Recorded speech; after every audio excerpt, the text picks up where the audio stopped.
What is up, everybody, and welcome to Stylus League episode 91. My name is Mike Thompson. Happy Saturday to you. Unless it's another day in another part of the world. It is still April for me here. Here on the Stylus League, if you don't know, we like to sculpt things and do work on projects. We will start something, do the best we can in 4 weeks to go from the beginning of the process to the end of the process. This month we are working on Doom-inspired art and the art of Alex Palma. We also have guest Dope Pope, and today we have a special guest who's going to be doing the chat for us. So with that being said, let's go to the show. It's the Stylus League. Mike and B pitching the pen, making pictures ascend to the highest ring. The league. Raul running the scheme. Tune into the program and wide receive. Yeah, we dropping these seeds. Art over everything. Drive the dream. Yo! What's up, everybody? What's up? Greg Grotman. That, Brett, hello, Brett, folks. Look at the Greg kid. Grotman. I can't hear anything right now because I think I hit the mute thing. I'm already just screwing up. Hi. Nice. I know. Opening One day job. jitters. You know, it's just all kinds of. I was trying to turn down my volume so that I don't come through the speaker, and then I hit mute. So I was like, well, I'm sure there's still time for me to figure this out. And then I see myself pop up on the screen.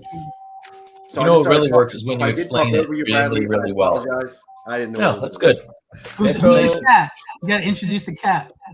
Got to introduce the cat. This is Ruby, Ah, and on my lap, there's another one. Aw, Oh, Bucky. Look at that.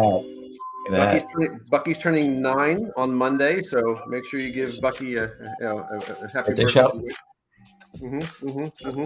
The Brad's gonna fill in for us because today Raul is out with the family.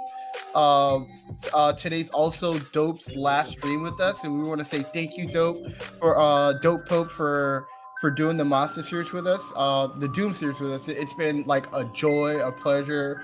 I'm pretty sure I've learned a lot while looking at your process. The rumors are true. You're fast. Put something together like Fast and fast good, which is a problem for fast us. and good, which is great. Yeah. And for those who, if you've been following us, we started a Doom art challenge in our Discord. And if you go to our Discord, you'll be able to see the details for that. I believe the turn-in date for that project is towards the end of June. I'm not looking at it right now, but you still have time to enter. And the winner will receive a Dell workstation. So that's so good. please join the challenge. And even if you could finish a project, that'll be great. But even if you just go in and just hang out and just post some work on the challenge, engage the community, and you're gonna learn something. I know I learned something from those guys all the time. So we'll go make our rounds to see what we're working on for today. And since this is the last one, hopefully we'll be able to show some cool stuff. We'll start with you, Joe. Okay, we're back to this guy. So, Joe, what I want you to do, can you, inside of StreamYard, can you show your screen so that the music's going to drop out for a second, but at least we'll be able to see your work sharply. Inside of StreamYard, show my screen. Yeah, inside of StreamYard, there's a Where it says present. present You at the just, bottom.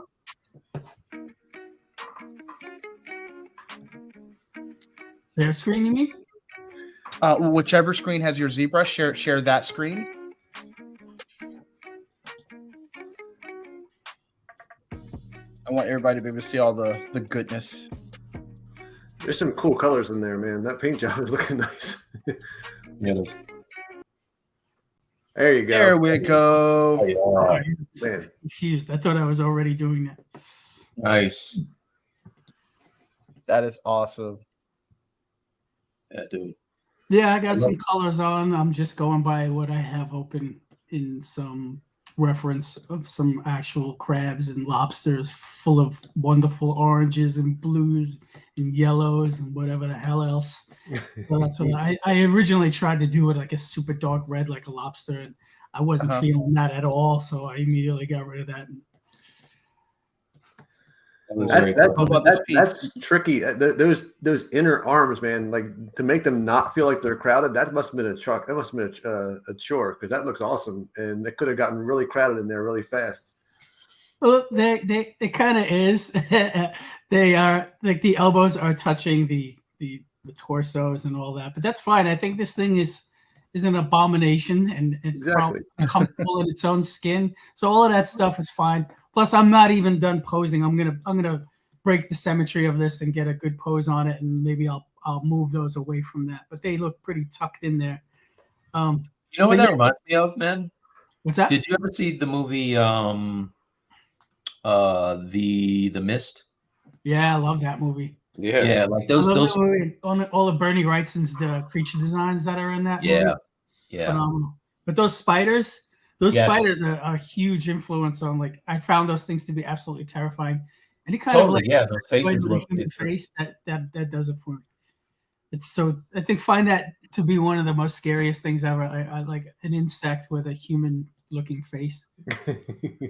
I don't know if you guys ever saw the Xanthi Misfits from the Outer Limits back when I was a kid.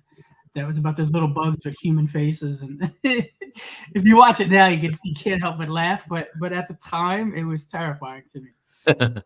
Nice. Cool. Let me add the music back. Let's go back to this. Okay, Mike. Let's see where you're at, and what's your goal for today? All right. So on mine, I've been working on like work this week. So unlike you clowns, no, I had some deadlines this week that I had to work on. So I didn't get an awful lot done, but now I'm just doing a little bit of texturing. My coloring in here, haven't really gotten super into it yet, but I am today going to finish with adding some texture, throw it into a pose, and then try to hop into Corel Painter and start doing some paint over action. So that's pretty much it. And this is, if you guys are new to the stream and missed earlier episodes, this is based off of this awesome artwork by Alex Palmer, id concept artist. Cool. Awesome. Are you looking to use a similar pose to that? Yeah, I'm gonna do my best to get something like that. Yeah, I like it. Yeah, I feel like he needs to bend over more. His head is going to be more kind of like facing the ground. But yeah, we're getting there. Awesome. All right. So for me, I can do this. I can chew gum and drive at the same time. So where are the buttons? So for me, I am going to, this is my A pose of my model. This is the pose for my character. I did all my detailing. And now for today, I'm going to be in Substance Painter, and I'm going to paint. So last week, Substance Painter? Yeah, some bold choice. Substance Painter. Some kind of outside of the box thinking that makes Stylus League the place to be on. I guess that's just how he was raised. Okay. Like, Substance Painter is bold choice. That's right. So I'm going to paint. So last week, if you haven't had a chance, I did a demo on how to bake and do something really, bake textures really quickly to bring it into Substance. So you can go back and look at that video if you haven't experienced using Substance Painter before. We're going to actually clip it out and put it on our channel so it'll live there. But the goal is for me to paint and get a pretty cool render by the end of the day or the end of the stream. Okay, so Brad's gonna go through our chat and interact with everyone and help MC for us. And I think Brad, you're gonna do work on this really cool Magneto, right? Well, before you do, show people what that's gonna be. Yeah, so I mean, if you've been in the Discord, I've been doing lots of 3D versions of comic covers, right? So like I've done a bunch of other ones that are like, I did the Spider-Man, the Killing Joke, and a bunch of Spawn and stuff like that. So like, like these, like little 3D versions of comic book covers, right?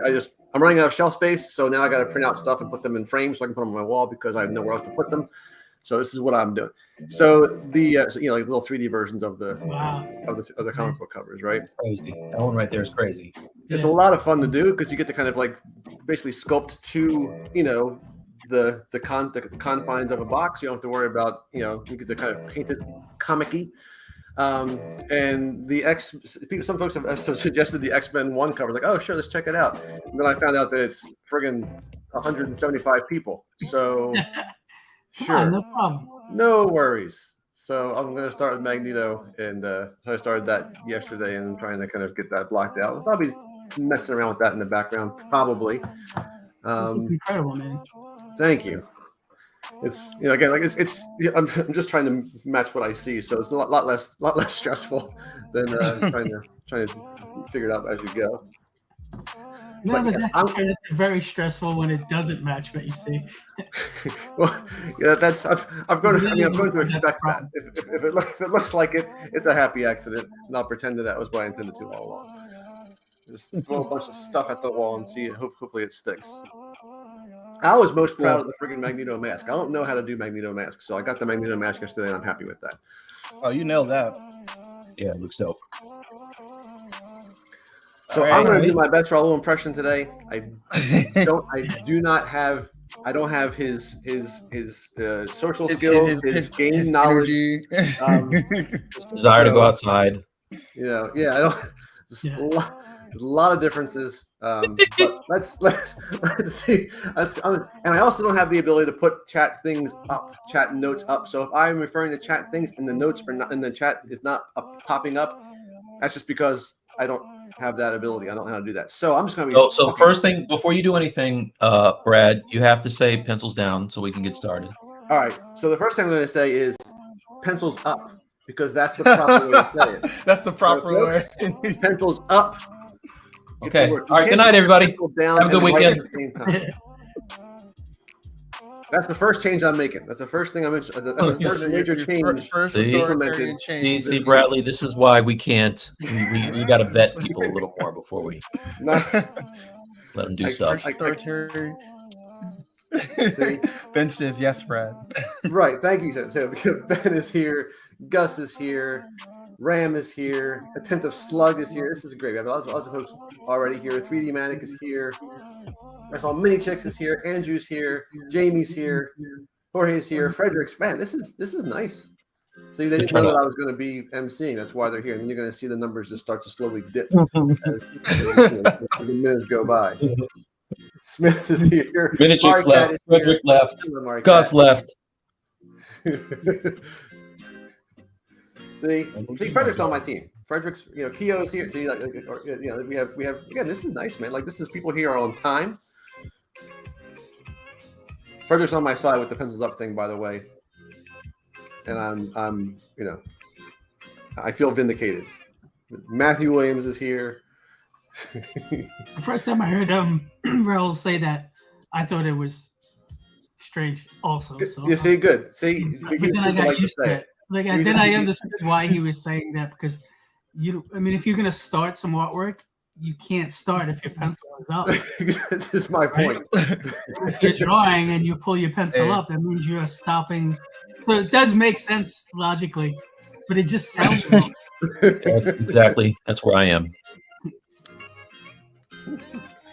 See, it makes you start doubting yourself. You're like, wait a minute, have I been wrong all this time? Like, have I been saying the wrong thing? But no, don't doubt yourself. Raul was just being stubborn. It was everyone else. Yeah, but Raul's not here to defend himself, so I'm going to start talking trash while he's not. There you go. That's how we do it here. That's Stylus League way. Yes, sir. It's like, this is the way we talk. If you're not here, we talk about you. Yeah.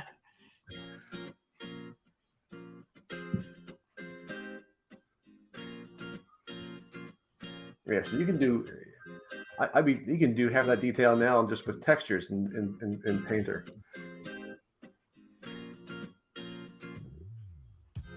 Because you're gonna get all like swallowed up in details. So you're I'm having fun, man. I'm gonna get to it when I get to it. So just so you know, the idea of going and painting over this wasn't my idea. This was Bradley and Brad teamed up last night and were like, "Hey, look, man, we need to do this thing." And I'm like, I acquiesced last night. Today I'll do whatever. If I get in there, I get in there. You had to think. Right now I'm making tumors right now, so I'm having fun. You know the old saying, "Don't interrupt the man when he's making tumors." It's an old family saying in the Thompson household. You're making these tumors, don't you? Don't you interrupt. Tumor. Hi, Mari Did you guys watching anything good? It is a happy Saturday.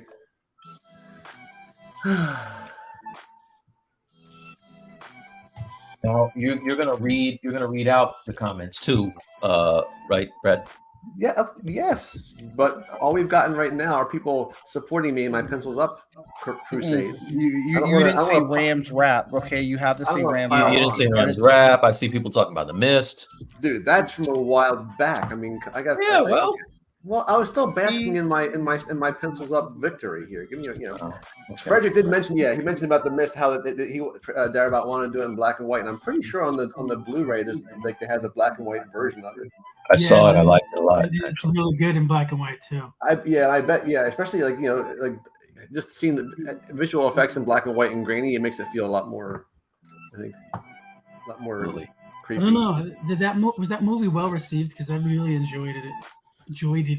I imagine that the ending may have turned some people off. Yeah, but that's what I liked about it in particular. Like, me too. Is that the one when they all died in the car? Like they tried to get out. They finally got out of the convenience store and then they died in the car. Well, they killed themselves, thinking that it was. Well, the guy killed them. And then literally right when they do, the army cavalry comes to save the day. What I find funny about that scene is like he only has like enough bullets to kill like only everybody in the car except for one person, so he chooses to stay alive. But he has a Magnum, and I know for a fact that bullet can go through more than one head. So he could have just lined them all up and took them all out with one shot and then killed himself. I don't think that God, that's a horrible thing to say, but thanks for the advice, Joe. Thanks for the advice. Exactly, line them up on a wall and more why did I ever think of that? One bullet take out the two old people, and then he's got enough for everybody else. Yeah, I don't think he was the Resident Evil players. You could tell the Resident Evil players, right? Yeah, exactly. Exactly. Yeah. It's about conserving ammo. Yeah, I'm pretty sure he wasn't counting. Then he was like, "Oh no." No, he wasn't thinking on his feet. It's a joke. Yes, come to Stylus League for best advice on how to kill many people at one time. This is dope suggesting multi-kills here. It's true. Man, I'm sorry, man. I'm sorry I missed the rap, man. I'm sorry. I didn't scroll back far enough. I'm new to this. It's my first day on the job. I just want to know, Rand, why my name got to be in all caps though? Like, my thinking is he wants to make sure he's leaving me out because I missed the rap. In all fairness, Ram is always the first one in the building, so he usually turns on the lights and then writes a rap before we get started. So, a few verses.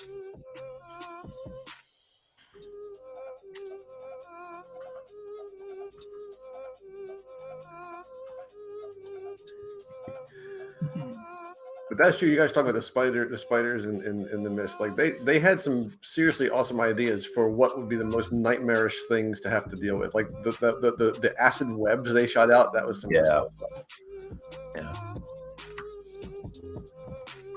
You know, they had a series for a little while. I hate that it didn't get picked up for a second season.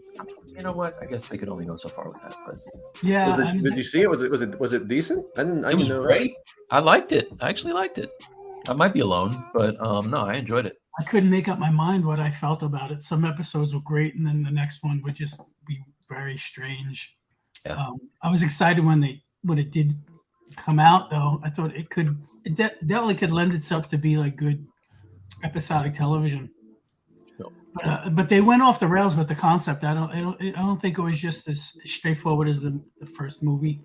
They were getting very I don't know, like mystical with it or whatnot. Yeah, that was crazy. I see what you did there. Ram said you put your name in all caps because you're the man, Bradley. I think that Thank we're going to go with that. We're going to go with that as the reason. It's less directly a rebuke of me, so I'll take that. There's plenty of time left. Yeah. we'll get to the rebukes later. Yeah. So Get to it.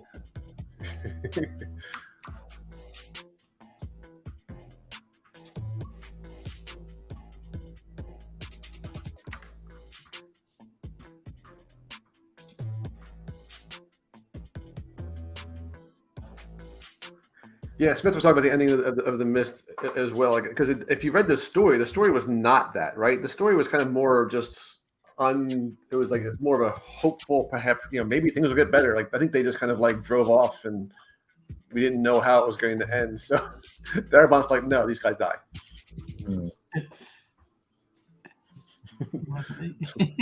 Make no doubt, make no mistake, these guys are dead.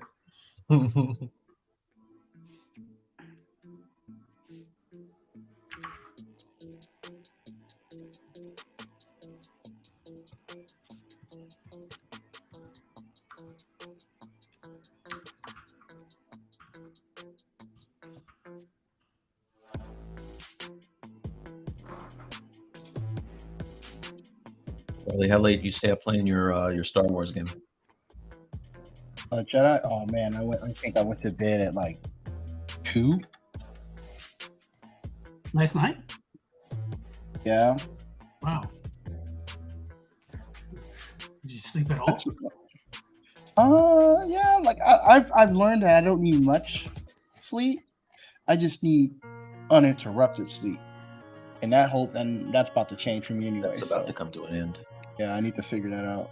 Rand, did you just drop a great pumpkin quote in the chat? It's the great Grotman Charlie Brown. I'm going to tell you something. I don't remember. I remembered that being a show. I don't remember the Great Pumpkin.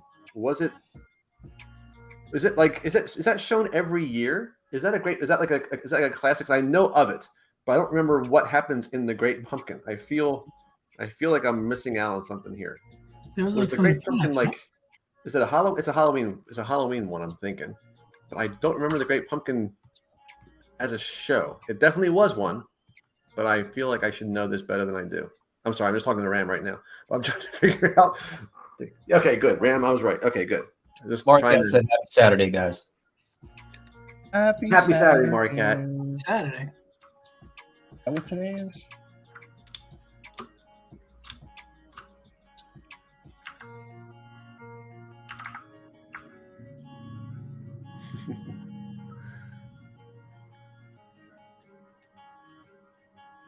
It's not an easy job, is it, Brad? It's not an easy job. It's not an easy job. Yeah. Rollo makes it look easy. He makes it look effortless. No, the key is to not go too deep down the rabbit hole with Well, dude, you were the one telling me to go back through all the chat and make sure so I'm blaming you for this. This is all on you. You address them and then you go. You're doing great. Great job. Shut up. Brad should know by now. We've been friends long enough for him to know that I like to set him up for failure. Yes. And it's just a friendly thing that we do. And by we, I mean me. I called him this morning. It was like, hey, why don't you come on and do this thing that you're not prepared for? And he did it. And then I'm going to critique your performance. That is right. Shout out to Odell from last night. You know what it is. Brad, I'm gonna do my best to help you. If I put it up on screen, all you gotta do is stop modeling. I was waiting for Mike to stop talking. there's a rhythm here. Good luck. Oh, you got to interrupt him. Like that's what we do. You got to interrupt Mike. Yeah, Fred was talking about this. Yeah, I mean, Darabont, I think he has like a group of actors who like he has in a lot of this stuff. I think. Yeah, you're right. It's like at least 2 or 3. There's the blonde lady whose name I can't remember right now, who was in The Walking Dead and The Mist. Yeah. The older guy, Dale from The Walking Dead, wasn't he? Yeah. You're killing it. There was the younger guy. No, but the guy that played Dale, right? Yeah. In The Walking Dead, he was in The Mist too, wasn't he? Yes, sir. He's great. Yeah. The blonde lady. Wasn't there another one?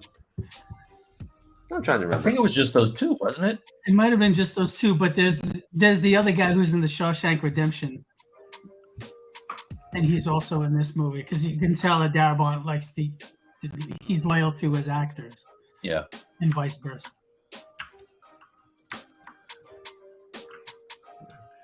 Mike's gonna make me self-conscious about even talking anymore. Oh, you're doing great. You're doing great. The hell with you. Hey, it looks great on you. I'm just gonna make my Magneto. I'm just happy that someone else gets to experience the life. You know what I mean? You know what I mean? Yo, this contrast slider that ZBrush busted out with, come on, man, that's out of control. And the contrast brush, that contrast delta. Someone has to explain what the difference between those 2 contrast brushes, though. There's 2 contrast brushes, and I'm gonna pretend I know the differences. But contrast delta is it's like the localized version of that. That brush is awesome too. Forget the contrast slider is even there. I know, because I mean, sometimes that's just an overall contrast thing, right? Which is probably really cool for when you're doing 3D prints and you want to kind of like everything be a little bit more punchy. That's exactly where I use it, but I started using it more and more throughout like the process. It's just really helpful. The contrast. What version are you on again? What's that? What version of ZBrush are you on again?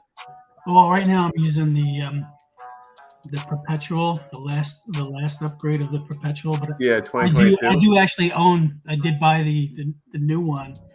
I just haven't started using it yet because the whole thing with Redshift and Keyshot, I have to like learn how to use Redshift to be able to transition over to the new one. And until I do that, I can't really change because then I'm screwed out of a good render. Because you can't go back. If you start something in the new one, you can't go back into the old one. Oh, you can't. Right. That's why I learned that the hard. Definitely. And I have open jobs with clients, and I don't think I can switch back and forth yet. When they all upgrade, though, I'm gonna have to be forced to. I've already been forced to for a couple of clients already. So a nice workaround you could probably do is like send your model to like Maya or Blender, and then send it to Keyshot. Yeah, I'm gonna have to figure something out. If I insist on both of those have bridges. Blender has a feed to Keyshot, and also Maya does. So that's an option. Yeah, I would just, I guess, like save as a. Jamie mentioned the enhanced detail macro. Is that something? Is that one of the scripts? Is that a thing? Is that a plugin? What's that? Jamie mentioned the enhanced detail macro is great too for boosting the contrast. Is that like a plugin or a script? You know, because it's a macro. Oh, it's macro. Okay, it's a friggin' that makes sense. Yeah, I is that from Ryan's tools? Because I have something like that on my.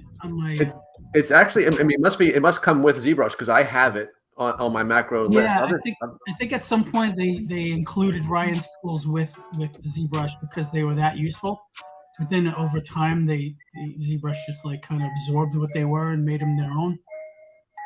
But yeah, I have something called Amp Detail that's definitely from Ryan's tools, and it works very well. It worked differently though. It applied it to different subdivisions. I'm going to be honest. I forgot macros both in conjunction. I don't think I've ever used any. Like, wow, I've never. I didn't know this was even a thing. Are you doing lots of 3D printing? Yeah. Well, Get used to it because it will save you. I mean, maybe you already sculpt well enough so that you don't have to do it that way. But Let me stop you right there, Joe. I do not.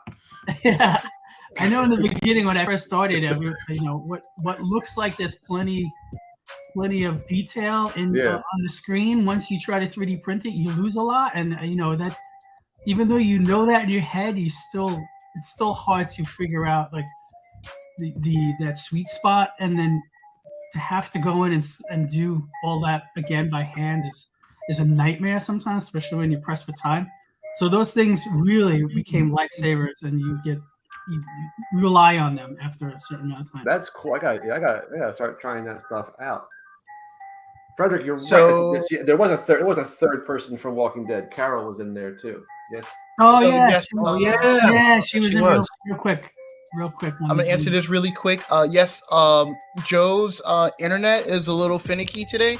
What I will do sometimes, occasionally, I will drop his entire screen in. We're gonna lose music when we do that. I'll just ask that you guys kindly send me a message if the music goes away to add it back as we work. I can sing if you want. I'll just sorry about that. Am I not? We have a. Do they not hear me or understand me? No, because of the internet connection, you're like very pixelated, so they can't see your work. Oh shit.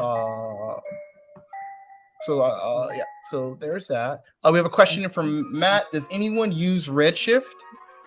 Currently, I do not. Mike? To render? Yeah, I mean, yes.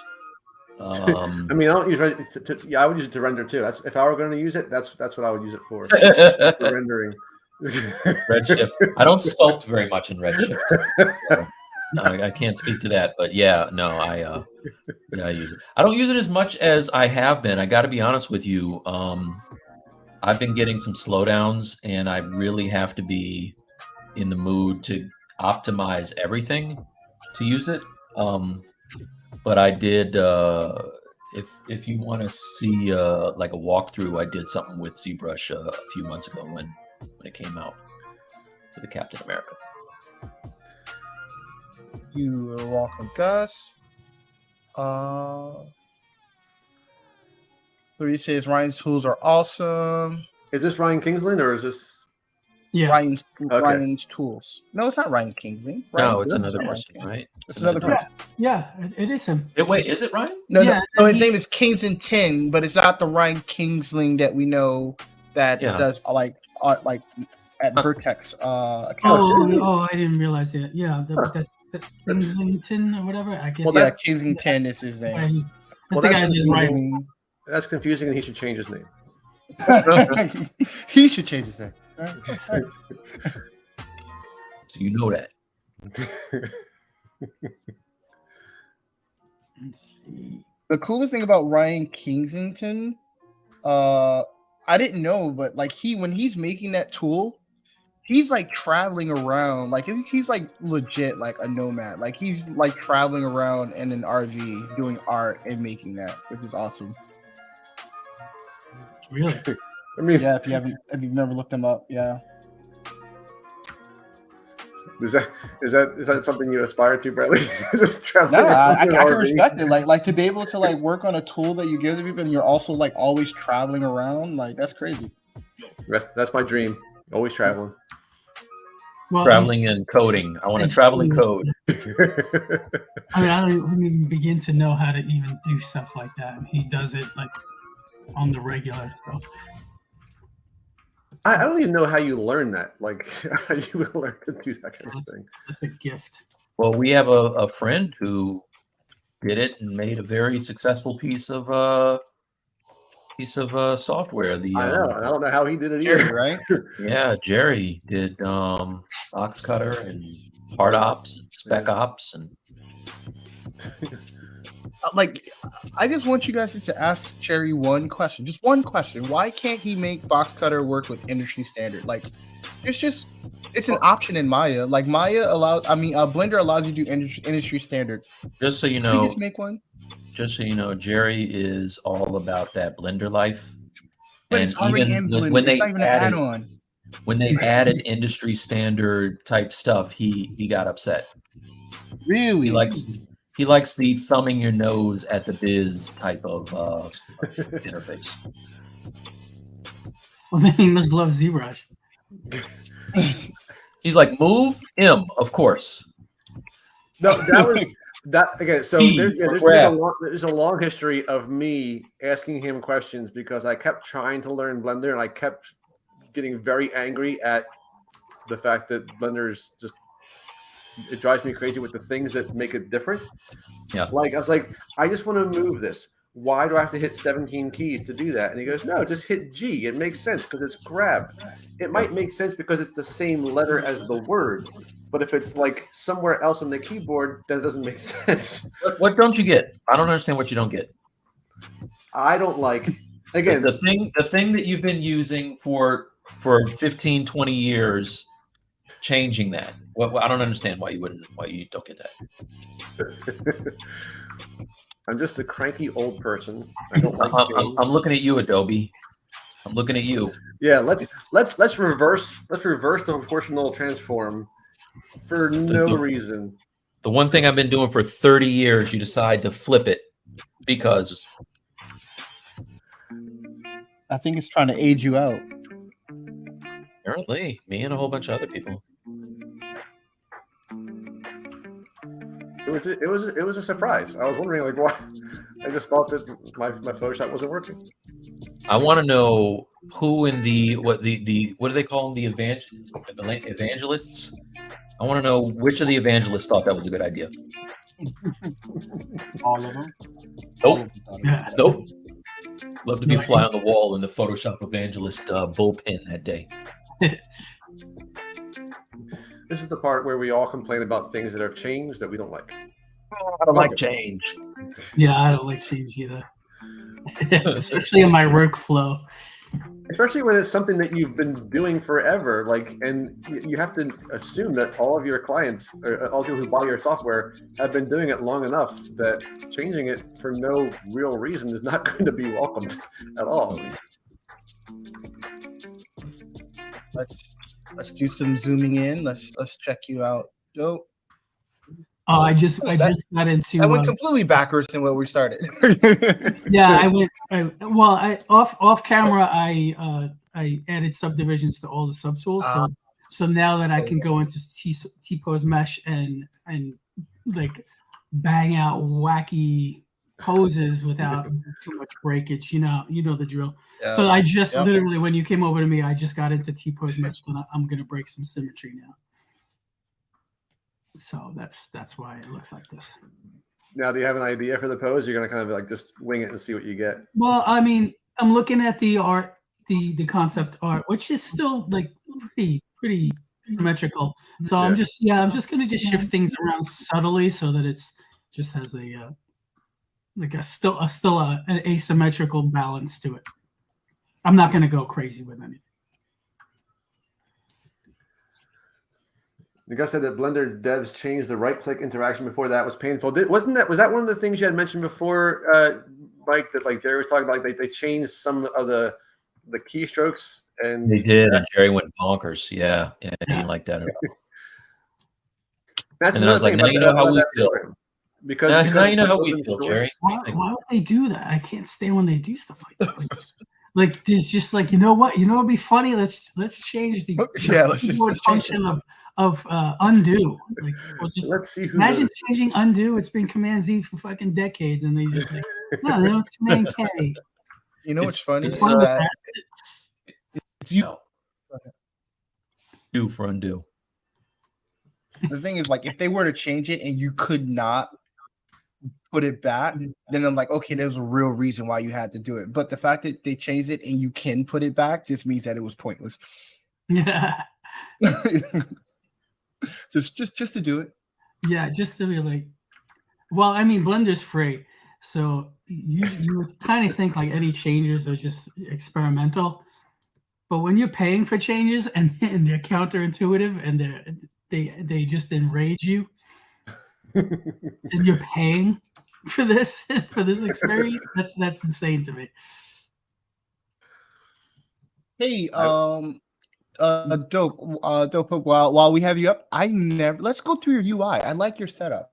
You have, let's see, from left to right. I believe that's the clay brush, clay buildup, standard. Oh, cool. You got like What's that one with the squiggly?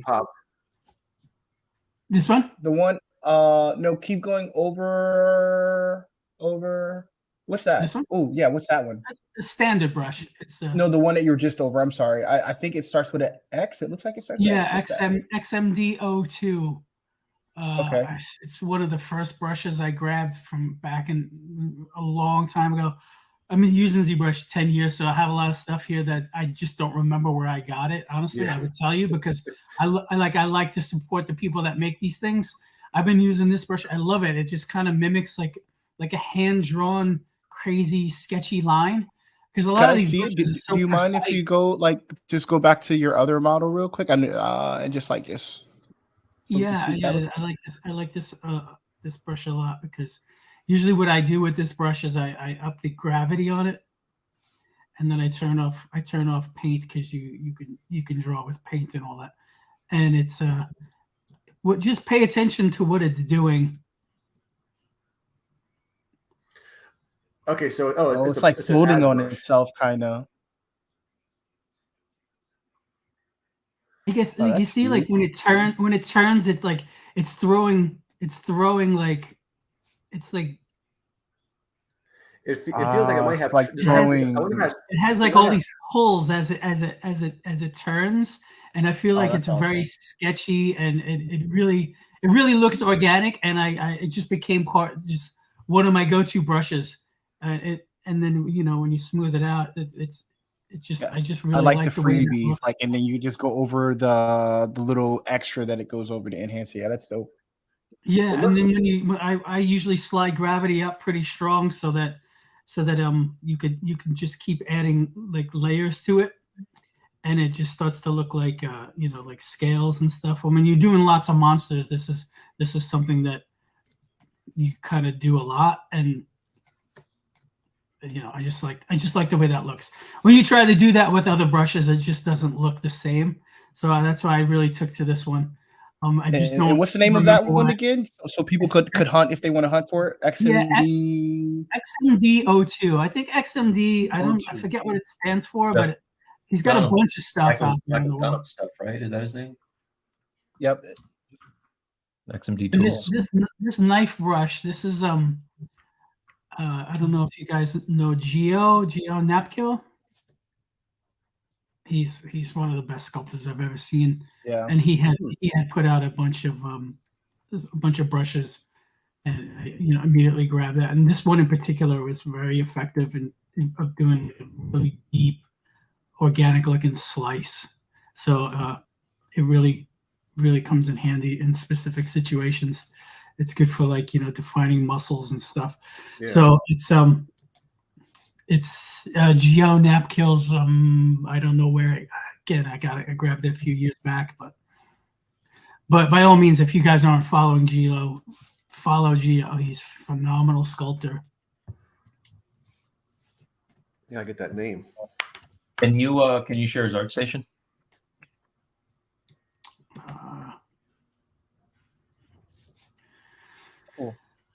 Yeah, I don't even know if he's on there. So let's see where you are. Thank you, Joe. Where you at, Mike? I went in and re-topoed the dude so that I could kind of mess around with the proportions. Didn't have feet before, so now working on getting the proportions a little better for that, and then I'm gonna get into the pose and detail a bit more. That's all. Cool. You're gonna paint? Is that what you say? You're gonna paint? Nothing like that.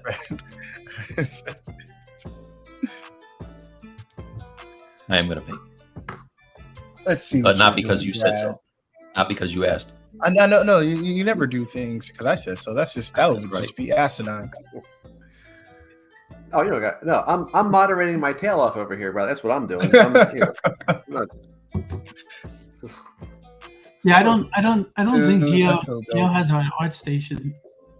He Doesn't is have- very. Where do you see- where do A you lot see of his his stuff work? is on Facebook. On Oh, okay. Facebook. Yeah, I don't know why he's not on that station, but I don't see him. But you see, like lots of people, he has tutorial videos out there. So so you see other artists doing his workflows and his what do you call this? Tutorials, I guess. But I mean, Geo Napka, Napkil. Look for. I know. I chat with him a lot on Instagram, so I know he's definitely on Instagram, and I know he works for Adobe currently. Oh no. That, He does that it makes virtual- sense. That's virtual why he always 3D. does the Adobe Doing the Modeler stuff when it first came out. Yeah. He's. I saw him at Monster Palooza. He would wear the VR set and he'd be sculpting, and what he was sculpting would be on the screen for the whole room to see, and it was amazing to watch him work. Tell him I was just kidding when I was talking shit. Yeah. Joe, you've been suspiciously absent though from Sketchfab. You're like one of the. Oh yeah. You're like one of the 15 people I follow on there. Oh. It's been Well, 2 years. when I learned that you could steal models from there, I got off. Oh. Yeah, Wait, I started seeing my models getting 3D printed and shown on Facebook, and I'm like, well, how did you get that? Like, it's not cool. So I reached out to them. I said, look, I pay to use this site. Is there any assurances you can give that people can't steal? And they're like, nope. So I stopped. So posting. even if you don't make it downloadable, they can still get it somehow. Yeah, no, it's an illegal software. You just go on there and you can basically rip models off. Anything that has anything that you can spin in real time can be ripped off from the site. So now let's stop Yeah, talking about and that. if you didn't, Maybe we don't talk now about that you know. Let's not talk about that anymore. Yeah, if you guys have anything on Sketchfab, take it down. Do you want to know where to get it? Here it is. Now you Don't know. put it up. You wanna know You how to- didn't know, guys. Yeah. Would you like to, are you interested in paying even less for Brad Grogan's models than they even cost? Is that even possible? Now you can. Can you give me the link, Joe, where I can procure such? Yeah. I didn't even know that was such a thing, but now everyone knows. Because $5 is just too much for something that this man has Too spent much. 3 weeks on. I don't want to pay that much. You'd be Sorry. surprised how many people would feel that way with like rage in their heart. Like, Yeah. I'm not paying $5 for that. I'm stealing it. So there you go, Brad. Yeah, that explains my sales. You know, that must be it. That must be the problem. I'm too darn expensive. I have to lower my prices. All right, so I true. found Geo's. Thank you. I think it was Jamie that sent me the link for Geo's art station, so you guys could. Oh, you did think he has one? Yes, he does. Okay. Yeah, it seemed So weird. I that took- it wasn't coming up when I was searching. Jamie, don't you dare get that software, for God's sakes. He's quote unquote joking. Let me see where that software, dude. Don't you get it. Don't joke. Yeah. That's, I need this. This is all, Brett, all the week, only place where I succeed. all we do is get on Brad for selling his models for so cheap, and so this is even worse. Dude, Mike, do you know who Geo Knuckle does? He did the friggin' trap jaw. Oh, Yeah, that's the guy. He's Oh. amazing. He's one of the best trap jaws I've ever seen. That I pre-ordered that. Yeah, so he's the man. Gio's amazing. Shout out to him. Yeah, that trap jaw is just insane. Just so good. I was talking to shut up. Nothing. Good. Don't pay attention behind the curtain. No, it would have sounded like a douchey name drop. I'm not gonna do that. So anyway, I was on the phone with Puffy the other day, and is he still relevant? Did he? He's on the phone with Diddy? Hmm. How you doing? He is about to start a whole new one of those double down KFC challenges. See how many of those sandwiches that are chicken slathered between 2 pieces of chicken. He wants to see how many. Remember when he did that shit? That was crazy. I've never had one of those. Are they good? You bought a bag of them. Bag I was them. like, what has happened to you?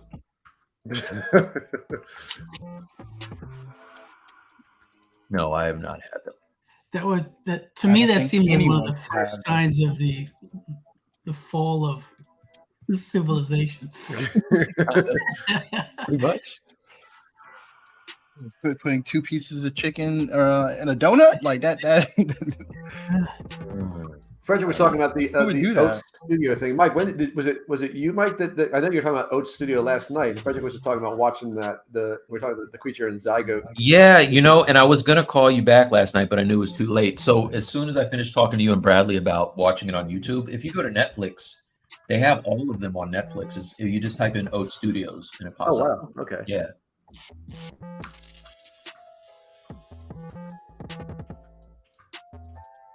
I want to find out who did that design of that arm creature because that was nuts. Yeah, it was. So, Joe, isn't it crazy that breaking any of the symmetry just makes the model a million times better? Like, even when you start to break symmetry, it just makes the model look so much better. Yeah, I feel like it's one of those things at the end that when you finally get to do it, it's like, like you just have that sigh of relief, like, there it is. That's why I don't wait. I don't even wait. Like, let me do it now. Yeah, you're impatient when it comes to that. I know that's kind of your thing, but I feel like I want to keep it in there as long as I possibly can, just for the sculpting. He's not wrong. It is my thing. You know that thing that makes your job a whole lot harder down the line that you do? Yes. Yeah, that just makes you a better sculptor. If you can sculpt as good as you without symmetry, I mean, that just makes you superior. And I know Gio is he does that all the time. He's like, yeah, break symmetry early, and you know it makes you a better sculptor. I'm like, fuck you, because I want to be a better sculptor, but I want to do it fast. But not like that. I want to be fast. What's up? Timothy Sellers is here. What's up, man? Attentive Slug said, Mike, kudos to your Gnomon workshop tutorial. It's pretty awesome stuff. That came out so great, man. Yeah, that image is really cool.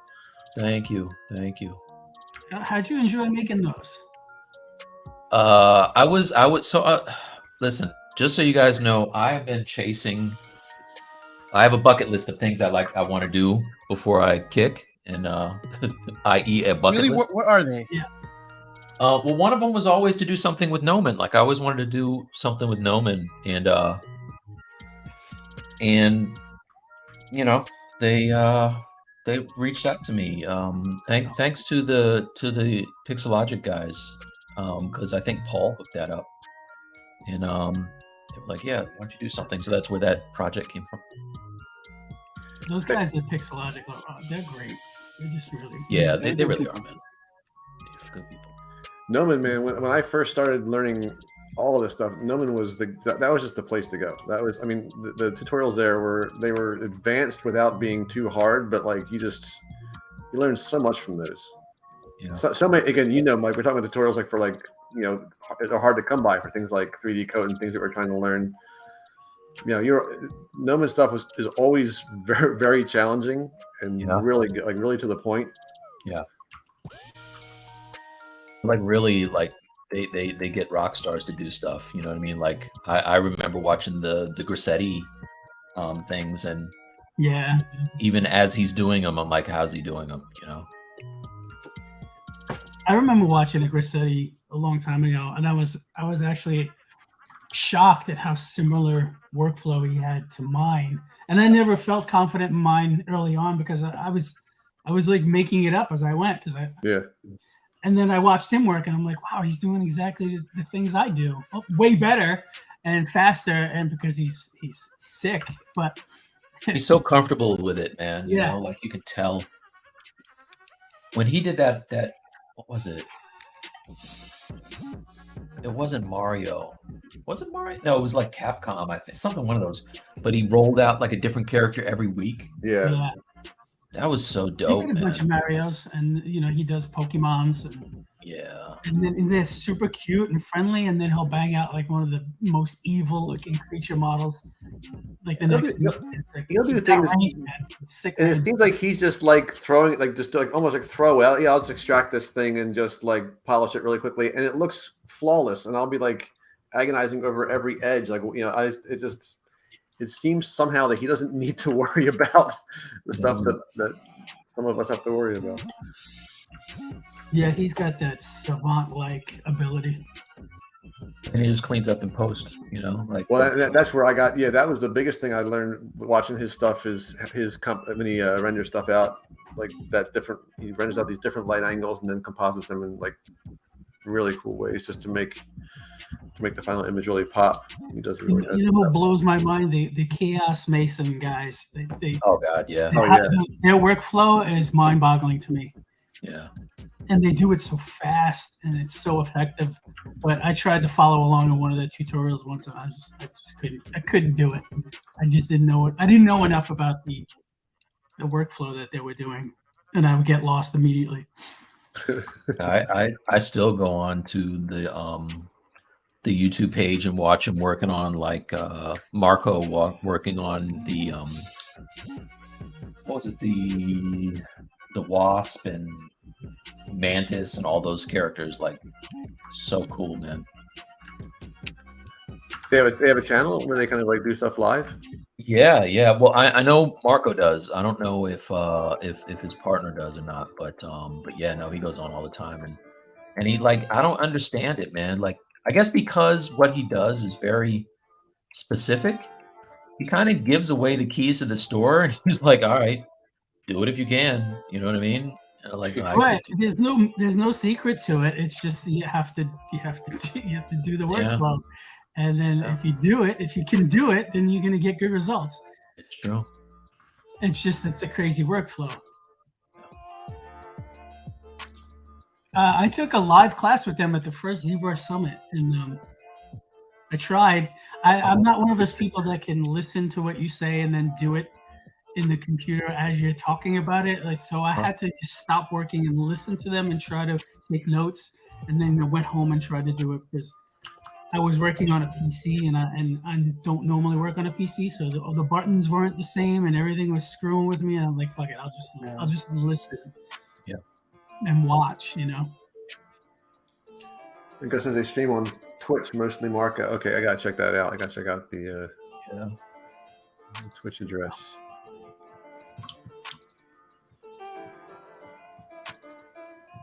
I thought I sent you guys links to that. I'm sorry. I was all about it for weeks, man. Just watching him do those characters. But did you find like actually making the tutorials to be difficult, or for Noman? Yeah. So the recording, I would record everything. I mean, the editing is the biggest thing, right? But I think I've done enough of these now that I learned how to. And this is a pro tip for anybody that wants to do any kind of, not only like tutorials, but like public speaking and stuff. I started pausing rather than doing what I normally do, which is my fill words are and like So I'll talk about something and I'll be like, and I would cut out these things, and I found that I was spending forever cutting out uhs and ums. And so finally I just started pausing and thinking about what I wanted to say, and it made it way easier. So. And then were you cutting out the pauses, or? Well, I mean, the great thing about it is you can trim the pauses too, or you can just leave them in there and you sound more thoughtful about what you're saying. You know what I mean? Like I could do a whole lot of word salad stuff and talk about windmills and crap like that. But did you see what I did there? Drop it, son. But I don't. I pause. It's really funny. I wouldn't even have thought about like how you're gonna say things, no matter what you're gonna say, but how you're gonna say them. But the what is easy, right? Because you have a technique that you do. Like you know what your technique is. That's not the hard part. It's expressing that, Yeah, exactly. I know what I do. I just don't know I just don't know how to explain it most of the time, you know. But that's the good thing about, I think, muscle memory. It just happens. That's kind of what makes no-win tutorials, I think, sometimes really good too. Is that they're not necessarily step by step. Let's do this together. So you can kind of like, after you've done it, you can watch the video. Now you can kind of almost like just take your time and figure out how best to describe what you just saw. Yeah. Because that's the no-win. I think that's what makes no-win ones so good, is that they don't get tedious, because you're not doing, let's do this and let's do this again 5 more times. You just kind of summarize it after the fact. I think for a lot of artists who might get really impatient, that's really useful, just to kind of get the gist. Brad did a ton of tutorials for, what was the name of your school? Well, Digital Tutors, I did a lot for them. Yeah. Back when they were Digital Tutors. They're, I think, something else now, Plural Site or something like that. Yeah. So you can still go catch a lot of Brad's tutorials on Plural Site now. And I just got a royalty for $3 from them. Thank you very much. So so my stuff from 8 years ago apparently still going strong. Nice. With 3.5 people. At least they sent you the $3 and you didn't have to ask. Dude, I didn't even realize that was going to be part of the process. So kudos to them for actually, like, Well, I got software that'll rip those things right off the site. There you go. I've seen that. I've seen my stuff plenty of places elsewhere on the internet. Dude, I got a check from Ryan Kingsland the other day. I was like, oh, nice. I got even did this thing. Thank you. I do know that was a concern for people making tutorials. That it just seems like you never really make any money from them, because once someone buys it, then it somehow winds up for free everywhere else, and everyone's just sharing them, and you never. It's like it's pirated. So, but you know what I mean? Screw it. You still have to put them out just for the sake of other people learning stuff. You gotta take one for the team, I guess. And I like doing it just because if I know that I'm recording myself, it forces me to focus more than I would otherwise. It's almost like an excuse just to make sure I do the work I'm supposed to be doing. Just like, okay, I'll record this. That's true. It's definitely true. Paycheck says that Marco drops the Twitch streams on YouTube later too. I gotta find that. I gotta make sure I'm subscribed to that, because You lost Bradley in the zone. Sorry. Yeah, Gus says you're in the zone. Get out of the zone. I'm sorry. I'm not on chat duty. Brad's job.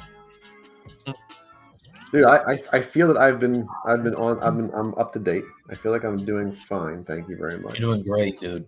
I think that was hostile what he just did. I don't know why he did that. Absolutely unprovoked too. By the way, Friend of the show, Brad Groveman, came out of nowhere. Yeah, not deserved at all.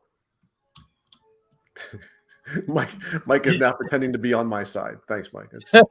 Hey, listen, any opportunity I have to gang up on Bradley, I take it, but it's only for the love. That's all that is. So if anyone's curious about what I am doing, so the person who led me to this technique was actually Mike. Mike did a live stream for Pixel Logic where he was painting his bishop. Did I even understand when he was going through and painting his bony marks, his red marks before? I was like, what is with that weird clown look? So Mike, I learned this from Mike, but then I did some further research on my own on skin tones and zoning and build up. So I have this pure ref that I use. Whenever I paint, I always have to look at this to help keep me focused. Because when you're doing the whole clown or the zone painting, you kind of it doesn't look cool. Right, it's not looking great, and it's easy. Especially in Substance Painter, it's very easy to just go in and throw in colors and textures and stuff like that. But if you take your time and paint your bony marks, your flesh marks, where you're gonna have where blood is flowing, and then start to layer in your base color, it'll look 1,000% better. But Mike on ZBrush Live, there's a bishop there, and he goes really into detail on the ZBrush live stream. Credit where credit is due. I learned that from Madeline Spencer, by the way. Mm-hmm. Yeah. I don't care where you learned it. I'm talking about where I learned it. All right. Wow. I don't care where you learned it. Patty? You can. Hey, I Saying, don't care where you I- learned it. I- I'm telling you where I learned it. All right. Okay. Let, Okay. let me talk about you right now. All right. You paid it forward. I'm paying it forward to you. Then you can pass it on. All right. Gosh. Fun fact, though, that when Mike was painting that bishop, that was actually a version from the little-known comic art Bishop Goes to Clown College. A little obscure. That might have worked a little better if you got it out. I totally blew it. I totally Yeah. blew it, and I knew it was happening too. It's like when you see someone stumbling, but you know they're going to fall eventually. You just see it coming, but you can't stop it. You know, the only thing about that is I feel like Raul would have stuck the landing. That's all. Yeah. No, If you're probably anybody right. wants this, it took a little time for me to put this pure ref together because some of this is like some older like illustration work on like painting. Yeah, you should let me But get that. if you send me a message on Let me get that. Discord, I'll export this out and send it to you. Bradley. Yeah. Just let me get that. Yes, sir. So yeah, there. That's what I'm doing. So this is it looks strange now, but I'll stick the landing eventually. Oh, Jorge said that 64 minutes have passed. Let's not forget to save.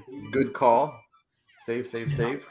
Speaking as someone who just had a blue screen last night in the middle of working on this guy, I can attest to the importance of saving regularly. It's also an hour in, so I would think, is this a what's good part of the process at this stage? Is this what we Yeah, it do? is. Good job, man. You know, thank God I'm here. Jeez, what did you guys do if I wasn't here? You would fail. Fail miserably. It's like herding cats. You know what I'm saying?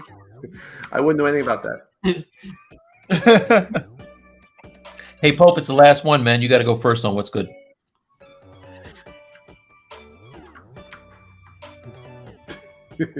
or you could ignore me.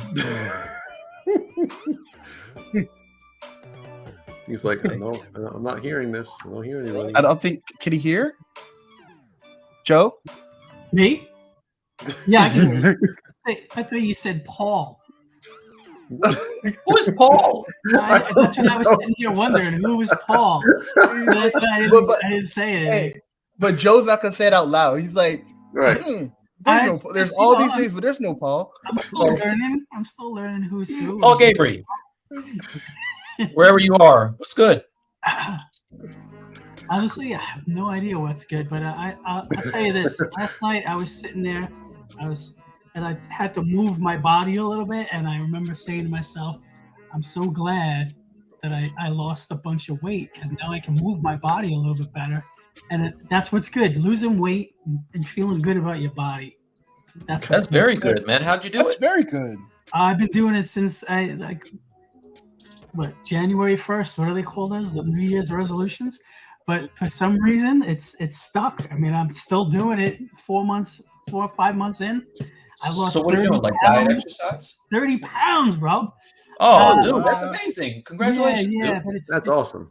absolutely no exercise at all. I'm waiting for the weather to get nice, and then I'll get back to the gym that I go to. But I don't like going in the winter because I'm just too lazy. But it's all about diet. I changed my diet last year. I was eating like there was never going to be food on the planet again. So I had to that would have been when I had the KFC sandwich. I would have ate it last year because I was eating everything and anything that I felt like. But now this year I cut that out and I'm eating vegetables and I'm just doing the right things and I'm actually liking it. Like I feel so good now that I'll never go back to that shit. That's great, man. Congrats to you. That's big news. It's hard. It's really, especially I'm 50 years old. It's hard to lose weight. But I guess if you just start eating lots of vegetables and get used to it, it's not as hard as you'd think it'd be. Yeah. I do miss pizza, but I haven't had a slice of pizza since last year. Wait, you gave up pizza altogether? Crazy. Let's not talk crazy talk, but look, good for you. And you're in New York? Crazy. How? That's how. That's amazing. No, that's good. What's good, man? Yeah, I didn't want to name another video game. Those have been my what's goods. Bradley. All right. Hey, wait a minute. Wait. Hold on. We can go last. Brad, what's good? I'm going to take my what's good time and slide it. Make sure we get proper props where it belongs. Attentive Slug said, seriously, you got to give Mike his flowers. Been following you since the beginning. Learned a lot from you, my man. Really appreciate who you are and what you share with the community. So I wanted to make sure that's got out. That's a good thing. That's a what's good right there. Yeah. That is a what's good. Oh, wow. That's amazing. Thank you. Making fun of me for my moderation skills. All right. Bradley, you have one? I thought Brad was actually going to say what that was. Oh, that was the what's good? That was the one. What's good? Yes. Let's see. I'm looking for my link. So if I don't know if everyone, like, I'm pretty sure everyone like follows Pablo Munez. Yeah. Yep. If you're not, you should. This week he released an amazing tutorial on PureF, and there were some shortcuts in this tutorial that I did not know about that I have absolutely like added to my workflow. I'm gonna paste it in the chat now so everyone gets it. But my what's good's that, and also my son's birthday was this week. He turned 15 years old. So happy birthday, son. Oh, happy birthday. Nice. He watches your streams? Hell no.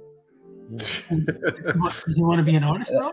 That man gives 2 crayons about what I'm doing.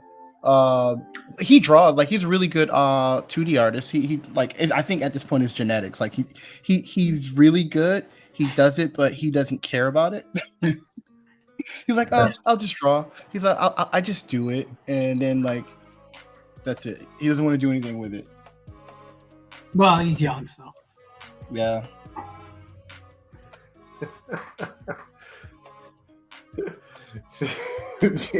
Jamie said he mentioned the Pablo video last week, but Raul missed it. He's glad I'm here. That's right. Nice. I was key to that information being passed on today. You're all welcome. What's good, Mike? Let me make my screen big here. So, my what's good? I got a couple. One is I have a good friend named Alex over at Rhyme Sayers. They do music. So I've worked with them on some MF Doom stuff, and they sent me a care package with some nice KMD, like hoodies and hats and stuff like that. So now I'm wearing this. Used to love listening to MF Doom and KMD and all these guys back in the day. Like, still listen to it, love it. So that's one. Two is I was watching Uncle Jesse's video where he was talking about cleaning out your alcohol wash tank, and I have a wash and cure, a large one. And what I noticed is that the alcohol, the sediment, all the resin and everything settles to the bottom. And whenever I wash, it stirs it all back to the top and it gets all cloudy. It starts to stick to your resin prints after a while. So what he showed, this is not the one that he had, because he got his from Harbor Freight. I got mine online, but I got this thing, which is a liquid transfer pump. And it's amazing. So it looks like this, right? You put batteries in this part right here, and then you take the tube and you put the black part into your tank and rest it like before you get down to let it settle down, all of the goop and stuff. Let that settle down. Put this in the tank, and then you take this hose part and you put this into a like a bucket or something like that, and then just turn it on. It's got a motor in there, and it will suck out all of the alcohol like that, like super fast. And it'll leave, unless you plunge this down into it, it'll leave all that gunk in the bottom of your wash and cure. And then you can take that, pour it off, clean out the bottom, which I did. And you get clean alcohol, So if I was to take the alcohol that's in there and filter it, it would be even cleaner. But all of that crap that kind of sticks to your prints is gone now, and it's a game changer. Also, I'm getting ready to move, and doing things like even getting that out of there and into a bucket would have been a nightmare without this. So so this is what's good for me. Awesome. Yeah, that's all that maintenance, man. That's that's a job in itself to have to take care of that stuff. It really is. It is. So yeah, any shortcuts or anything that alleviates that, it's got to be good. So much easier. So shout out to Uncle Jesse. If you're not, watch his YouTube as well.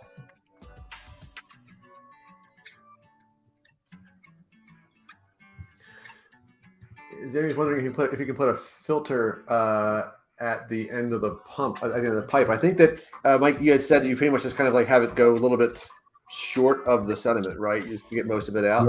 Yeah. I don't put it all the way down to the thing, but what you can do though is you can put. I have like a big funnel that I can put a filter in, and then I can put this in down into that, and slowly kind of let it fill up and drain out that way. I saw this guy that was serious about it. He's like, man, if I can figure out how to filter alcohol, I can save a ton of money. And so he did like a double filtration homemade do-it-yourself kit, and he got it pretty daggone clean. What you don't want to do 100%, because Bradley and I discussed this, don't decide to take your alcohol and put it outside in the sun and the stuff that's settled, thinking that that's going to just get hard at the bottom and you pull it out. Yeah. You'll be left with a sludge. So don't do that.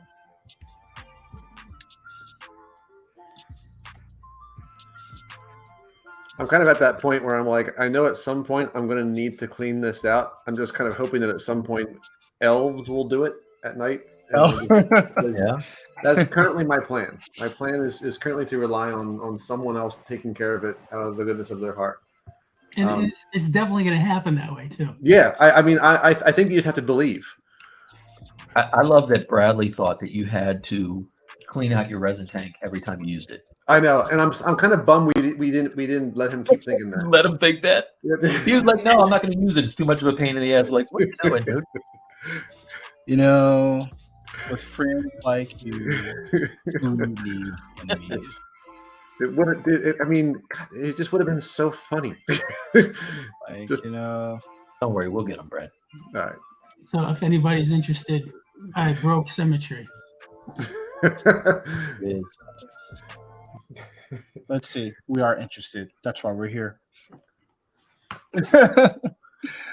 Awesome. Crazy. Just you know. This would be a fun character to animate as if like they kind of like were like warring neighbors. Like they didn't like each other and they kept like They definitely don't each like other's way.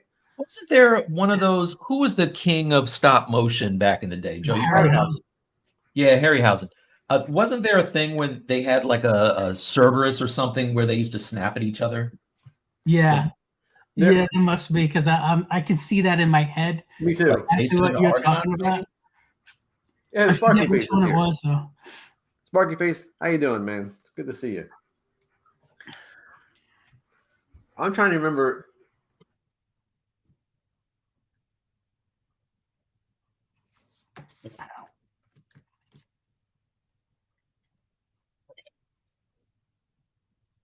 There it goes.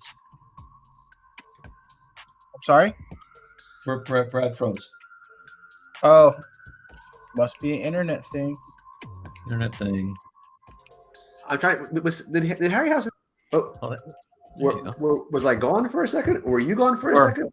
You Were were we all gone. gone for a second? Just you. Just Only me. you. Hi. And I know that Harryhausen did, you know, the Clash of the Titans Yeah. guy. Was there something like that in Krull too, or am I just getting those two confused? I don't remember that kind of monster in Krull, but Krull was a dope movie. Yeah, Kroll had some good stuff. I'm really curious to see like whether this. Krull aged well. Like if I watched it now, because I remember there was an old guy who creeped me out in that movie. Like this, like he was like who turned bad, or he was like possessed by a bad guy or something like that. It was a creepy movie. That movie was good. That was a good movie. You know what I always wondered? So you know that that anime movie by the I can never remember his name. Starts with an M. The Spirited Away guy. Did we lose Yeah. Brad? We lost Brad? Miyazaki. No, we're here. My thing crapped out a little bit. Yeah.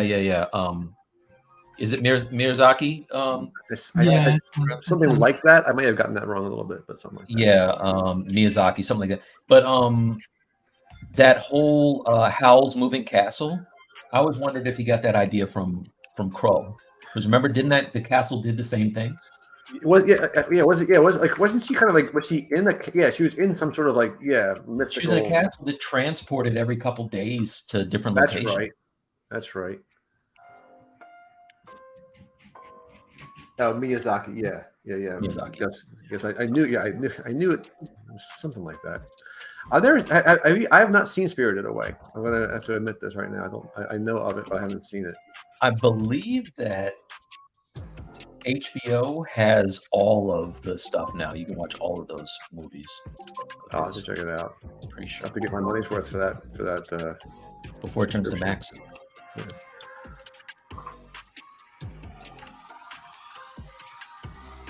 So I'm not sure exactly what that means, other than we're going to be paying. Yeah, it's going to be max. Whatever it is, it's going to be max to the max. It's going to be a lot more than Min. We'll accept it.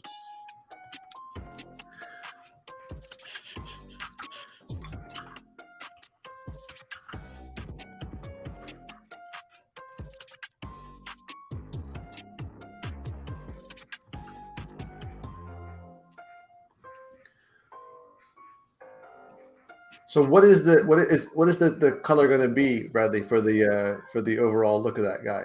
Like, what's the? So he fleshy has a tone? very fleshy tone mixed with some reds, and he has like a white overcoat. Let's do this.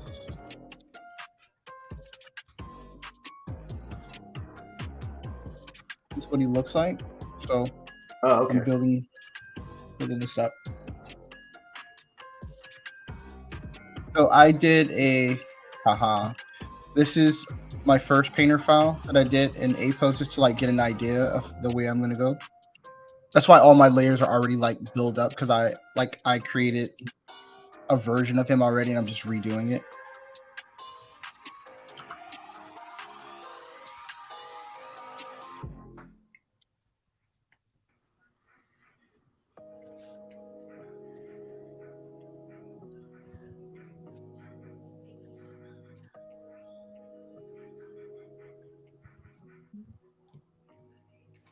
Looks like in this picture, look like there's like kind of a subsurfacey thing going on too. Is that kind of like is he kind of fleshy in that sense too, or? Yeah, in Substance Painter, when you're done actually like laying down all your codes and stuff, subsurface is the last thing you do. Gotcha. It's like its It own has to- layer, right? Yeah, it has to live at the top of the stack.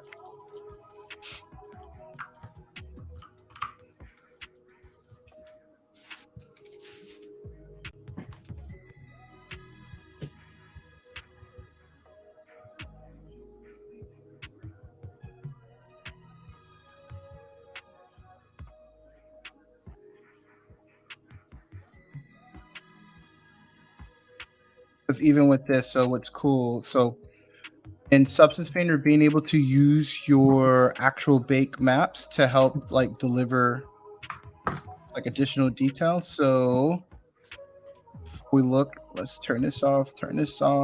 So this is where I painted everything. So it's good to always use fill layers in painting with mask. In Substance Painter, because you can easily, like, if I wanted to change this yellow, I can just like pick another yellow and it'll change it across it. But this is my undertones that I painted. This is my base flesh color. And then as I start to go, like, I start to use not so much painting until the end. I start to use the actual maps to actually deliver additional details. So I use this one with the cavity map to actually like put some details, some fleshy colors in the cavity. Then, so if you can see what this looks like, you just start layering it. You see how now it's starting to get more of a fleshy tone? Yeah, that's and it's cool to do it like that in Substance, because when you do it in ZBrush, like I'm flooding it with the same color and hoping that the proportion works out okay.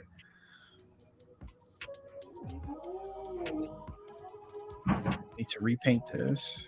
Clear this out. Clear. Look at that Joe screen. They look like two Bosks. The color scheme from here looks like two from Empire Strikes Back. There's the little what was it called? The bounty hunter guy. They have Bosk color schemes from here. Yeah, I love it. Thanks. He was always my my favorite guy. I thought he was so cool. I sculpted a Bosk. Did you really? A full body Bosk with multiple poses. It was turned into a kit. I never got the kit though, but the sculpt came out really good, I think. A kit that was sold? Yeah. Oh shit, where?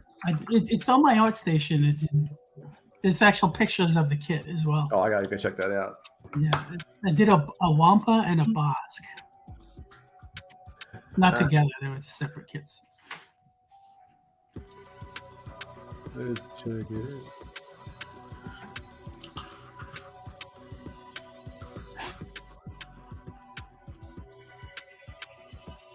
Oh damn! Holy crap, man! so I sculpted like a little mini version of him. His little outfit. He's got some so much stuff on his torso. Like so many little tubes and. Yeah. Oh man, this is a kit to be. Oh man, that's cool. So was it a kit to be painted? Yeah, I imagine you paint it, you assemble it, you paint it. It was pretty big. I think it was like 18 inches high. It had like 3 positions of the arm, like one with the gun up behind his head, like he's resting it behind his neck, one where it's aimed, and one where it's like down low by his hip. Damn, look at the base he's on too. This is man, this would be fun paint. Yeah, I think at that size you really get in there, and I mean people that paint kits and like assemble kits, that's and like Star Wars, that's probably a lot of fun.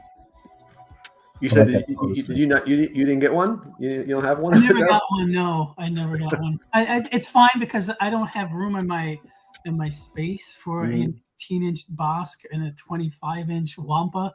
I mean, I would have to get rid of furniture to display that shit. Holy crap! The Wampa was 25 inches. I think the Wampa was even bigger than the Bosk. It was literally a 3-foot diameter because it had like a snow base. Oh my god! Yeah, I'm looking at it right now. Look at all that fur, dude. What the? Yeah.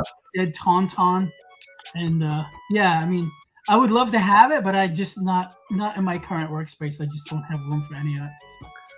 And then you can see the only room I have is for my giant Godzilla that's behind me. That gets pride of place. That's already has a dedicated table for it, and it's already in my way. God, I don't know how you can do all that. Star Wars, as far as I'm concerned. Man. For me. You get the Wampa with all that fur, and then you do a tauntaun with all that fur. Yeah, well, the idea was to have him standing over a fresh kill. I just don't. I think that it's so hard to do all that fur and have it feel like it fits together and it isn't just like a bunch of random stuff. Absolutely. There's so much planning. I would think that because as you're doing it, even if you're doing it well and correct, you still think that it looks like a bunch of crap. Like it's just too much. You have to take breaks so that you can actually see what's going on. Taking breaks and having fresh eyes is so important. And when you want to get shit done, it's hard to squeeze that in, like the breaks. For stuff like this too, do you I'm trying to imagine, do you like basically break it up into like parts and say, okay, this is like one grouping of tufts of fur? Because you can get lost really quickly, I would think, with like where you're going. Absolutely. I definitely I sectionalized it according to like muscle groups on the creatures. So yeah, for every muscle group that's under the fur, I would just probably throw another shape on top, another subtool, and then that would be the fur for that muscle group. And then you just follow. Make sure that you got to depend on not only should the fur follow the muscle group, like kind of like wood grain, but it also has to adhere to the story that's being told, Right. and it has to adhere to the gravity of the situation too. That's So what I was gonna say. Yeah, gravity also. Yeah, you have to understand like which way is the fur facing, even though it's following the muscle group. It still has to be, if he's angled downward, it's got to be like kind of falling downward. You know, it's a lot to think about for every single, and you can't really make it obvious where one ends and one begins either. It's tricky. So yeah, like, and then you have fur lengths. So the Wampas fur is longer than the Tauntaun's fur. It's, you know, after a while you feel like they're working against each other, and it starts to look garbled and messy, and it was a long process, and it was painstaking. I would, yeah. That I probably wouldn't do anything with hair for a very long time after that. Nothing but scales. Scales are kind of the same thing. I was gonna say, yeah, it's not much better, is it? It's just... No, it's you know, if you really want to do scales that are meaningful and tell the story of the musculature, you have to do it the same way. So it's crazy. But so doing kaijus is probably a good choice, because that's pretty much those are your options. Yeah, I guess if you like to do kaijus, eventually you're gonna wind up doing you're gonna do scales whether you like it or not. So you have to kind of like it. You better like it. You get to do it. Scales are fun though. They're so rewarding when they're done right. It's so happy to see them come, you know, tell the story, and visually they're stunning. So I was just checking this out. This is cool because you're just talking about how insects with human heads are creepy, and the first thing I thought of was the original Fly movie, and you actually did a version of that. This is crazy. And I did a spider from The Mist. It's probably really down low because it was a few years ago, but I love. I gotta check that out. This is I gotta go back and watch that movie because I remember when he took the thing off his head, and that's what he saw. It was creepy as hell. I got Cad Bane.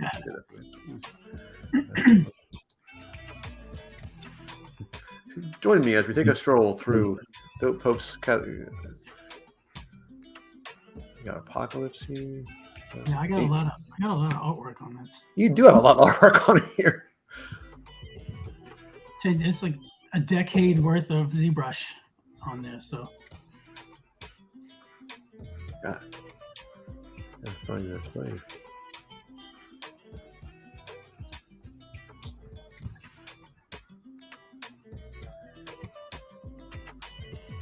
Oh, those are looking cool, Mike. I was getting ready to ask you for your weigh-in on it. I took some liberties. All I would do is make the tentacle, the head, almost like such as it is, raised up so that they kind of feel like more like they're flying away from the body right now. You know what I mean? Like they could raise that head up a little bit. The protrusion. In the front? Just because that way the silhouette doesn't kind of like overlap with the arms. They'll feel more flowy. Okay.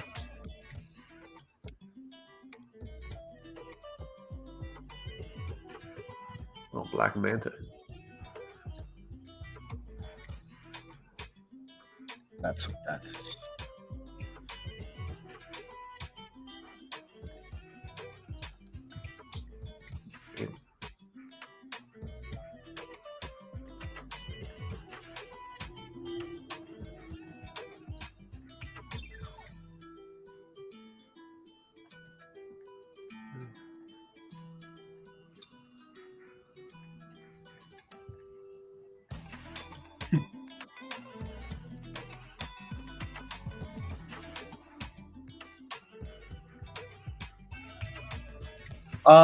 Thank you. We've mentioned the Doom challenge earlier in the stream, but thank you for the reminder. Yeah, we have our Doom challenge, and let me pull up the Discord details so I can actually tell you everything in full. It's good that you have the deadline. Nice, give you plenty of time because that's. I guess some cool stuff that way. Announcements. Can you guys send me an invite to the Discord So I could Sure, I would love to do it again. You did it? Did you do it already? Yeah.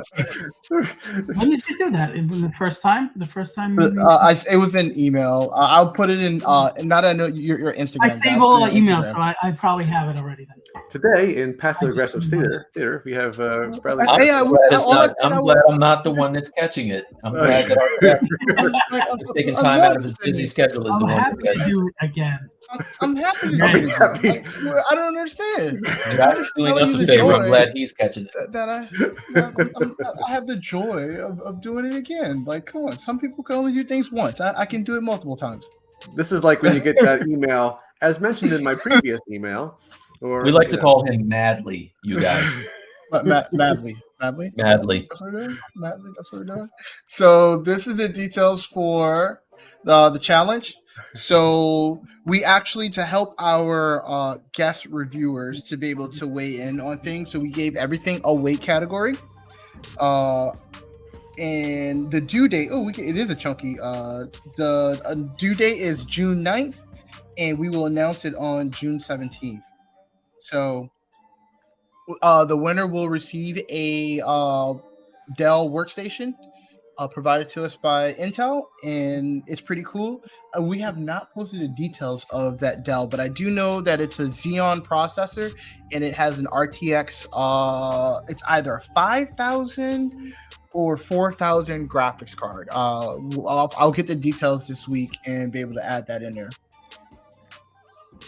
But yeah, good luck to those who are competing.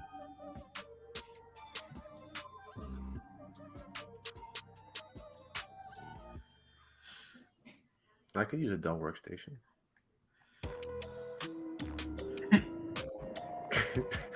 Just subtly throwing that out there in case you find another one. Bradley's probably got 6 of them somewhere, like in boxes. And this. Guest and members of the Stylus League not eligible for set prices. So another cool trick I would suggest, like when you're making your, Mike's a paint expert, but in my experience, like when you have your, when you're painting your layers, and you see how this base is pretty decent, but you can't see that, like when you can't see or make out the forms in the base paint, it's a good time to use your maps. So I use, this is an AO map that I use to bring out some of the extra details. So now you can start to see the cuts in the arm and stuff like that. And you could change the colors to complement it. And then the next thing I do, and this is like an extra curvature map that I brought on top of it. So now you can start to like really see the forms break out as everything auto saves and freezes my screen. Yeah.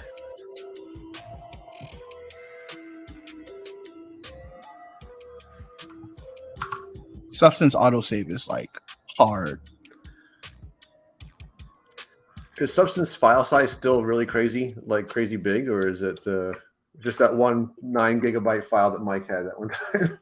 Yeah. No, Substance files are disgustingly huge. Well, make sure you get that comment down so we can see your stuff, Brad. I can't. My computer, I guess because of OBS, is completely locked out. Like everything's locked. Mike has to press it. I know it's gone now. It's good. Okay. I pressed it. You're welcome. Yeah, try not using Substance Painter or OBS at the same time. It's not good. All of it uses your graphics card.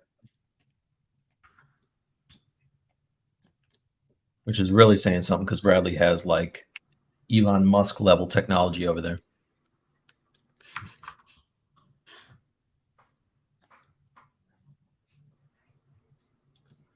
Don't like the guy, just feel like he has good technology. Oh, so much so we lost him. There you go. He's just as you say, he's got good technology. He flips right out.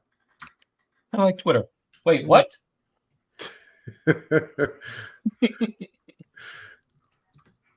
Matthew said XMD Source has a lot of free brushes. Is that like a website?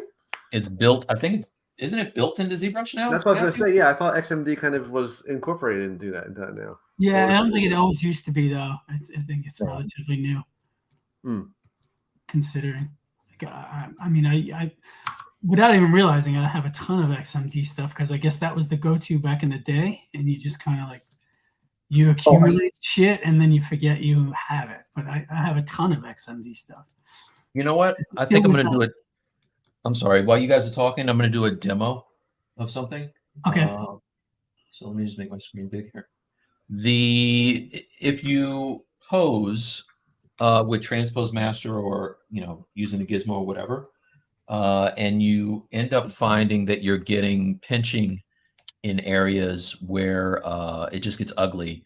What I'd like to do to get rid of that, like I have my lower subdivision levels, but I'll just hide the areas that I want to clean up. And you can see here that I have all this nasty kind of folding going on, which, maybe you would see it, maybe not. I don't like it. So what I'm going to do is I'll step down to the lowest subdivision level. Actually, let me get a little more geometry showing here. You don't want to have stuff that's hidden while you're doing this. All right, so you can see I have the fold throughs and the bubbling and things like that. So I'm going to step down. And I'm doing this from the inside. This is the one thing that Bradley didn't know that I did that is super kind of helpful is I'll step down to the lowest subdivision level and then smooth this area.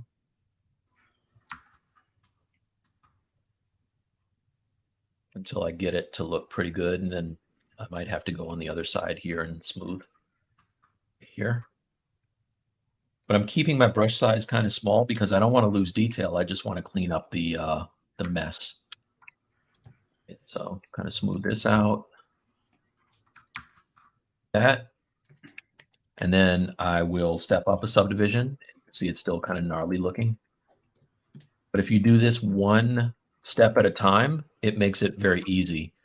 Sometimes if you have really high subdivision levels, like high geo, and you try to go to this highest subdivision level and do it, it's just going to take you a really long time and you're not going to get great results. So like now I'll step up one more, clean up this one.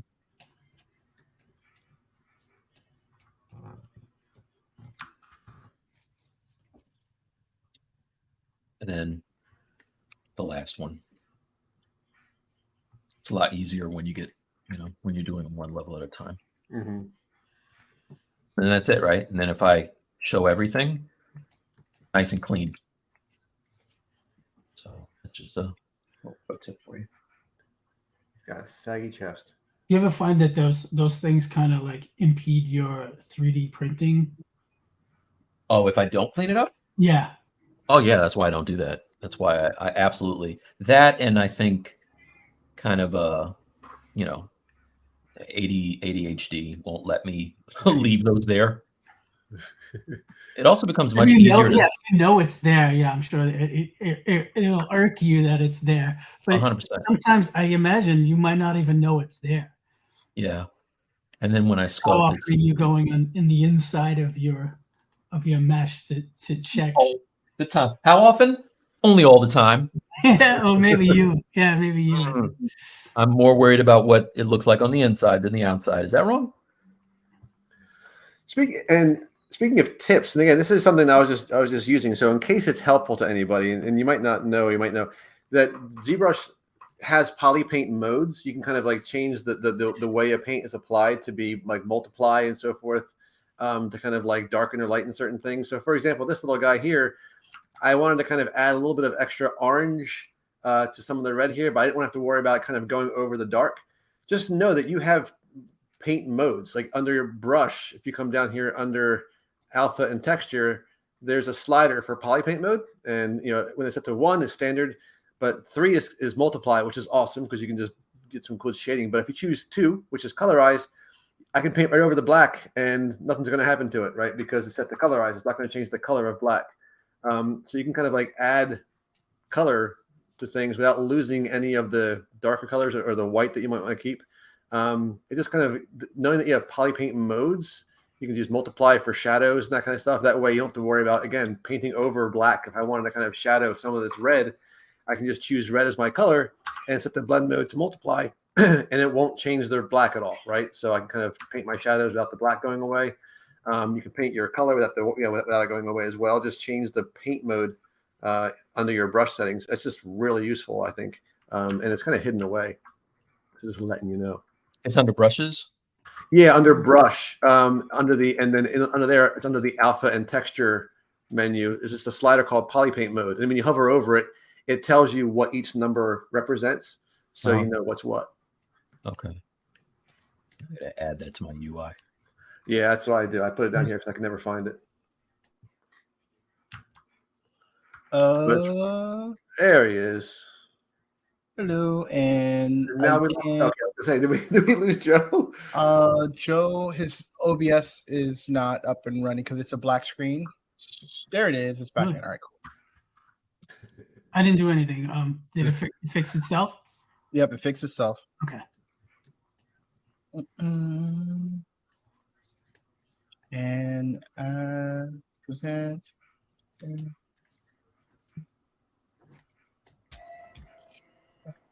All right, cool.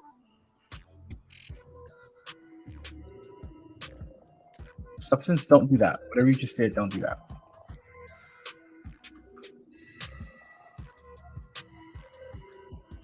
Raise the head up. You want it more? Is that good? That's good. Actually, you probably. I mean, if you can kind of just isolate the tentacles from the head and just kind of like spread, like make them feel a little bit more like like because right now they're all kind of like the same pose, right? If you can kind of like just pose them, open them up a little bit, yeah. I can do that. Little snake hook action. Yeah. See how much work I lost. They're actually mandibles. So yeah. That much, huh? So it's a lot of work. Oh, you know what? Substance does stupid autosaves that are like really huge. Let me find that.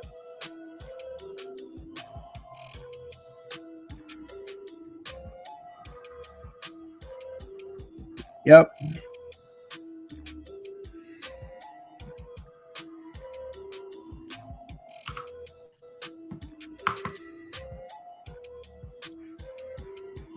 Like, if you want to know how crazy stuff like Brad looked like, so Substance Painter made all these autosaves and they're like 5 gigs a piece. Ooh. Is it because of the size of the resolution of your textures? Yes. Okay. Oh, 11:00. This one 11:06.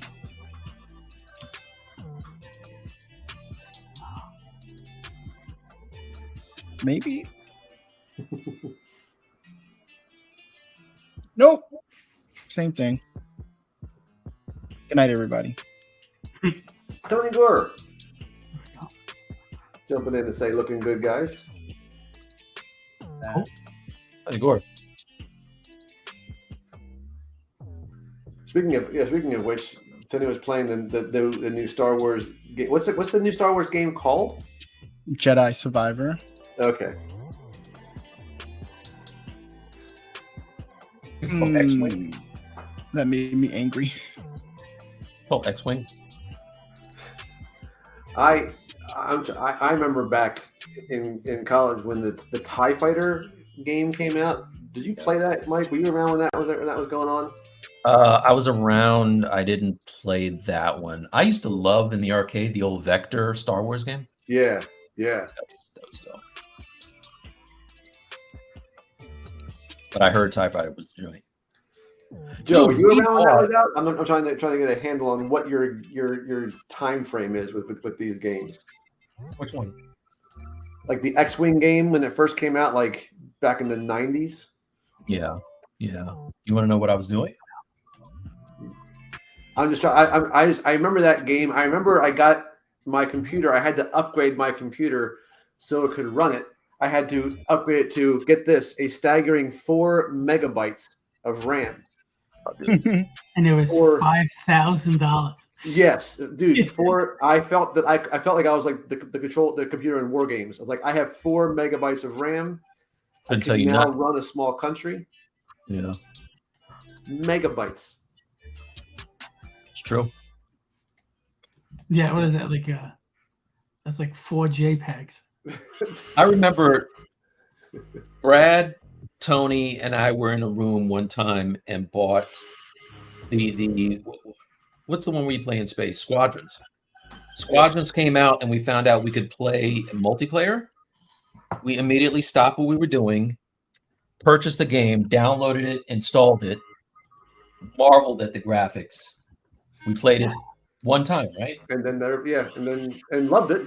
And Yeah, just it was great. somehow And never then got never back to played it it. again. Oh, there's that. Yeah, see, Ben's just talking about TIE Fighter too, and I think like a version of it came out that was like able to be played on an actual computer now, and I don't know how well it holds up at the time. Just the sheer like speed of it felt next level.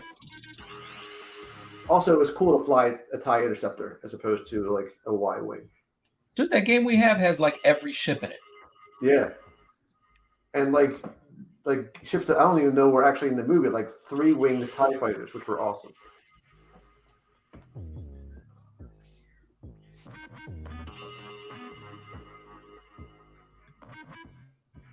I just want to fly the Mandalorian Corvette.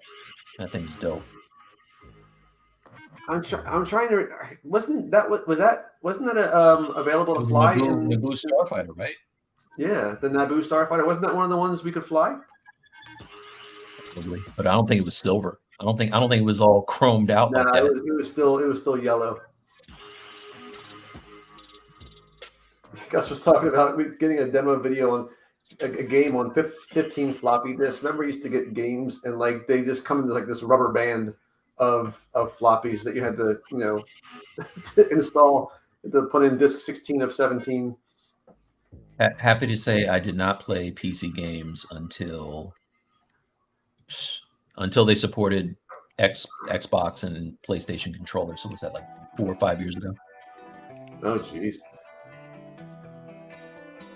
Well, with TIE Fighter though, you use a joystick, like a legit flight simulator joystick, if you were serious about it. And I was very serious about it. So you bought the joystick? Oh hell yeah! I mean, it wasn't a good joystick, but it wasn't Atari 2600 joysticks either. It felt like an actual flight thing. Again, I had 4 megabytes of RAM. Like I wasn't fooling around. It's killing it.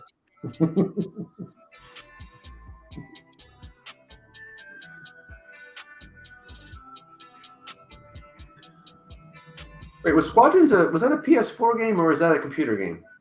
Squadrons is the one we got for the freaking computer last year, man.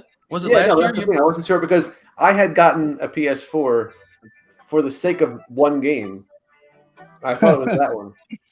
And wasn't that the one that Danny worked on? Wasn't that Skylanders? It might have been. I got it.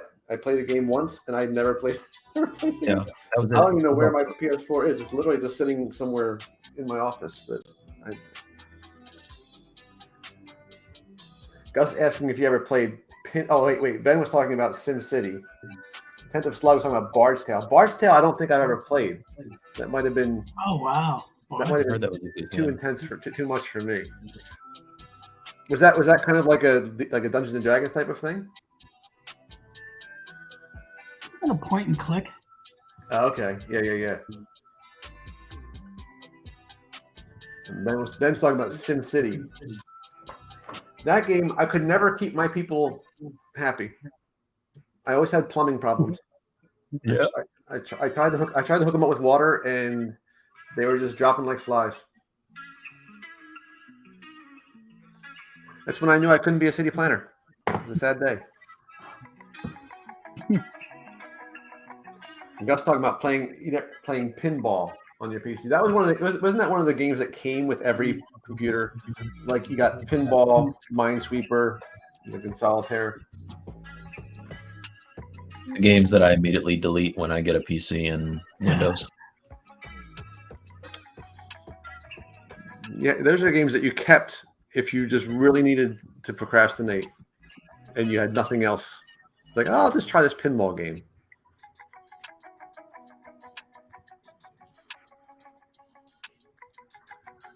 Brad, you mighty quiet over there. You get your work back? Nope. Brother. I had to start over. What? Oof. All that underpainting? How much did you lose? Not all of it. I lost like I went through like at least more than half the stat.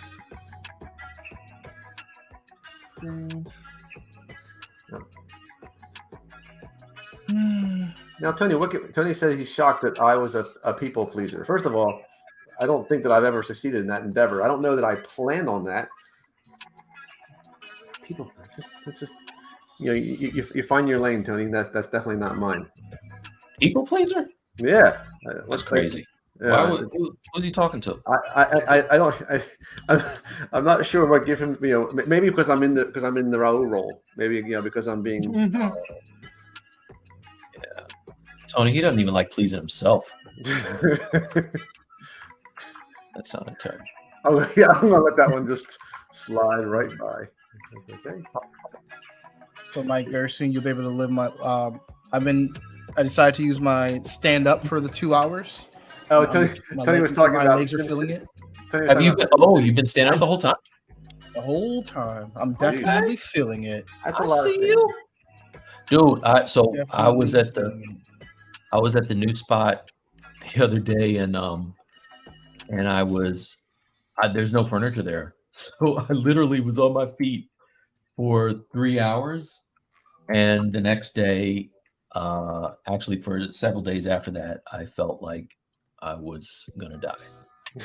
So, letting you know the type of shape that I'm in right now. So, Tony was talking about SimCity. No, Tony, it wasn't really about keeping them pleasing. It was about making sure I collected their taxes, so I could fund my other plans. Oh, it's Pierre's here. Sketch Zombie jumping in. Hey, what's up, Pierre? So good to see Pierre. You haven't gone to Sketch Zombie's art station. He always has some really awesome brushes and alphas, especially for things like mech and mecha things. I got them just recently, not too long ago.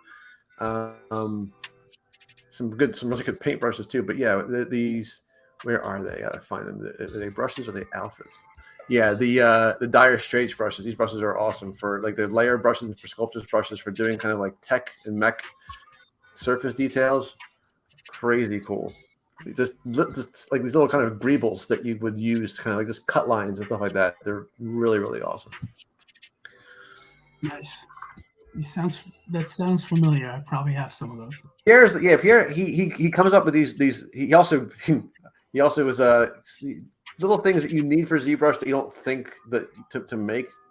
Those kinds of things that like just again cut lines and greebles, stuff like that you always need. And now they're so much easier. All of my user interface colors got from Pierre. Nice. Again, just under the hood stuff that just helps. Yeah, Ben. I think Ben was talking about about SimCity when there would be monsters that would come and destroy your stuff. That would only happen as soon as I found some level of success. Then they're like, all right, it's time for either a monster or a typhoon to just come and wipe out half of my population. SimCity had monsters? Oh, or SimCity? I think was it? Yeah, I think it was SimCity. There were occasionally large scale things that would cause that would imperil your city, and they got more and more ambitious. I think as versions went by. At first it was a drought, and then it was giant lizards, but it's a progression. I'm thinking of The Sims. All I remember about that game was people with little hearts over their heads. This game's stupid. That's what we're talking about, right? The Sims, right? No, SimCity. The Sims was kind of like the zoomed in version, right? SimCity was making sure your city had running water, electricity, and enough commercial, industrial, and residential areas to meet their needs. It's as exciting as you might think. No, actually, it was pretty fun. Sounds very That's why I stopped playing. That's why I stopped playing The Sims. I was like, why am I spending all this time making sure people do the same things I should be doing right now, like eating, and that's pretty much all I do. Okay. I did like listening to The Sims' little nonsense conversations, though. The little gibberish they would do. That was cool. Game always reminded me of the real world. It's like, I don't watch this. That's what I'm trying to avoid. That's right. Oh no, I'm talking about like with I know the show MTV thing. Like I saw Puck eating peanut butter with his fingers out of the jar and putting it back in the refrigerator. I hate this show. I ain't watching this shit. Done. Mike feels very strongly about that. Some things just ought not to be done. Anybody that can eat things like peanut butter or pudding with their fingers is a monster to me. Boom, second one. Drink, folks.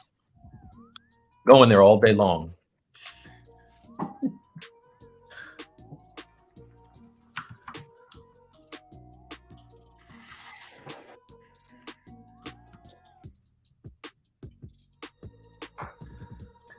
All right, folks, it is 12 o'clock. I feel like I have to make sure I make everyone aware so we can see where we are. Look at that. Joe's got the render already set up. Yeah, see that looks, Joe, that looks awesome, man. Like that looks, you really, I mean, just breaking this image just like that, it just gives it so much more life. It's so cool. Look at that. Yeah. Everyone's got poses. Thanks. Everyone's got poses.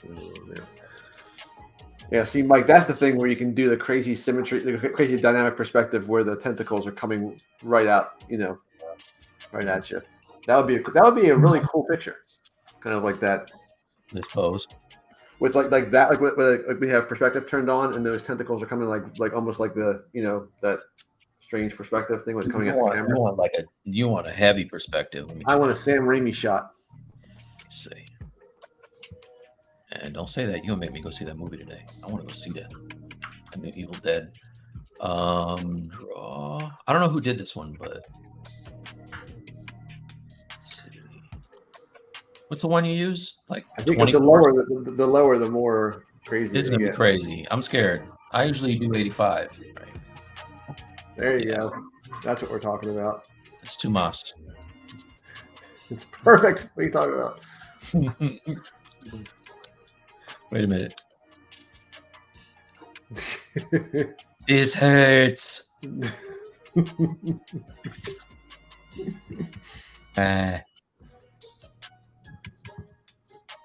crazy. It's too much.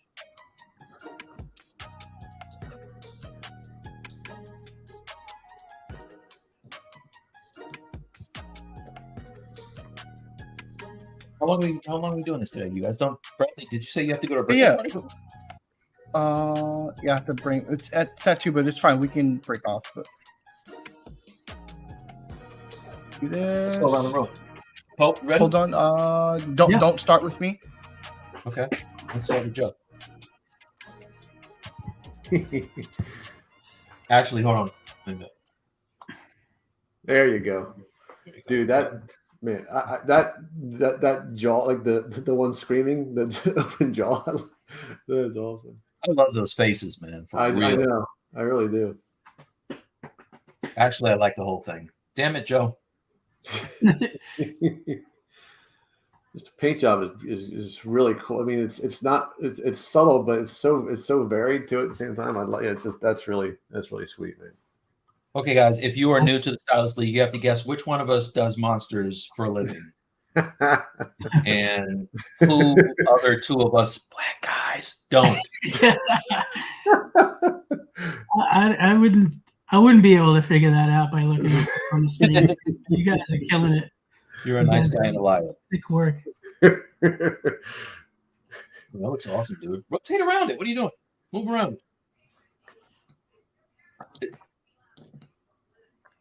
Dang, that looks good. Joe, I want that on my desk, man. I was gonna say the detail on the shell, even like the little spikes, the little bumps back there. You know what? I want you to do a version of this where I can put my stylus between the two pincers and put that on my desk. Oh, I didn't even notice that little break in the bottom of it, man. That's crazy, dude. Kudos to you. What you gotta do is we gotta print it out and then put like a magnet or a clip on it so I can have it like crawling over my monitor. So as I'm working, like it's just like coming out. That's what I want. I want a monitor top. This might look pretty cool printed out. Heck yeah, well. Really fun to paint. All right. That's It Joe. definitely stand Bradley, you ready? Yeah. Can you add the music Unfortunately, back? my file. I'm sorry, sir. Sorry, I don't know how to add the music without making it. While you're doing that, I just want to make sure that we get the chat here. O and Jamie and Ben and Gus, they all, O says looks awesome. Jamie B, absolutely incredible. Ben, amazing work. This is dope. Love the abdomen. He says it's true. Again, that underside, man, it's just so cool. Thank you. Some serious crabby things happening. Sorry. My file crashed, so I still got a little bit to go on painting this guy, but this is where I ended up. You got lots of little mottled stuff going on in the skin. I love that. Little organic feel to it. Ooh, look at that. When you have that light coming from the other side, it already feels subsurfacey. Do you have any subsurface on there? Because it kind of feels like you do. The stacks, the way I learned from Mike, and slowly building it up.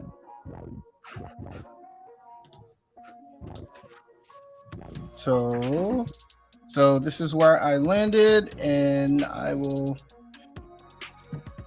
think I could put shadows in here as well. Shadows. I love the texture, the texture file. You can just the little face just staring right back at you. A little texture file on the right hand side just looks. And you can see the base color, how I started building it. I like the red belly.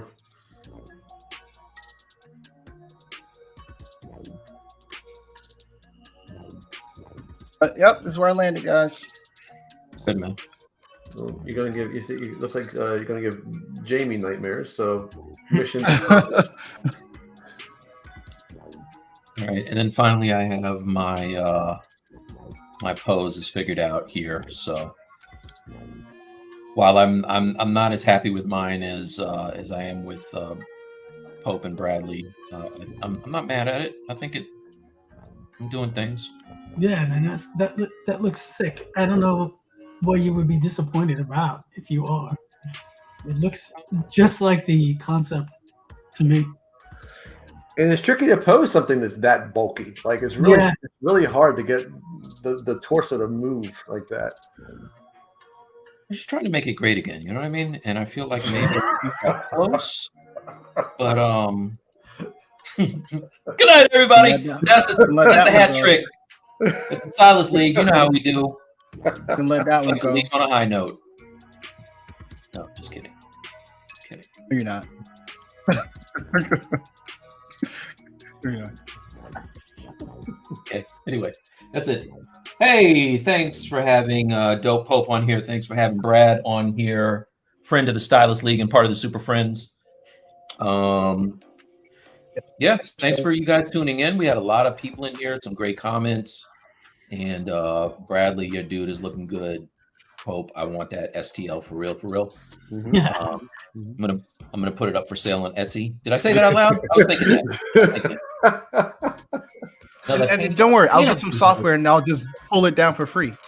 Yeah. That render. Okay, so let's just stop for a second. Hold on a second. Hold on. I'll just pause for a second. This is a BPR, you guys. Right. That's the thing that I'm trying to wrap my head around. This It's not is Yeah, that's just a this is quick. a freaking BPR right now. No, yeah, nothing fancy at all. It's like one light. No, my problem is this is a BPR, everybody. It looks too good to be a BPR. So that's it. Joe will never be on the show again. So say goodbye to him for coming on here and doing dope stuff, living up to his moniker. That's it for the show, everybody. Have a great weekend. Love being here, man. Yeah, man, we love having you. You are truly one of the greats, my friend. You guys have a good one. Bye. Yep. That's it.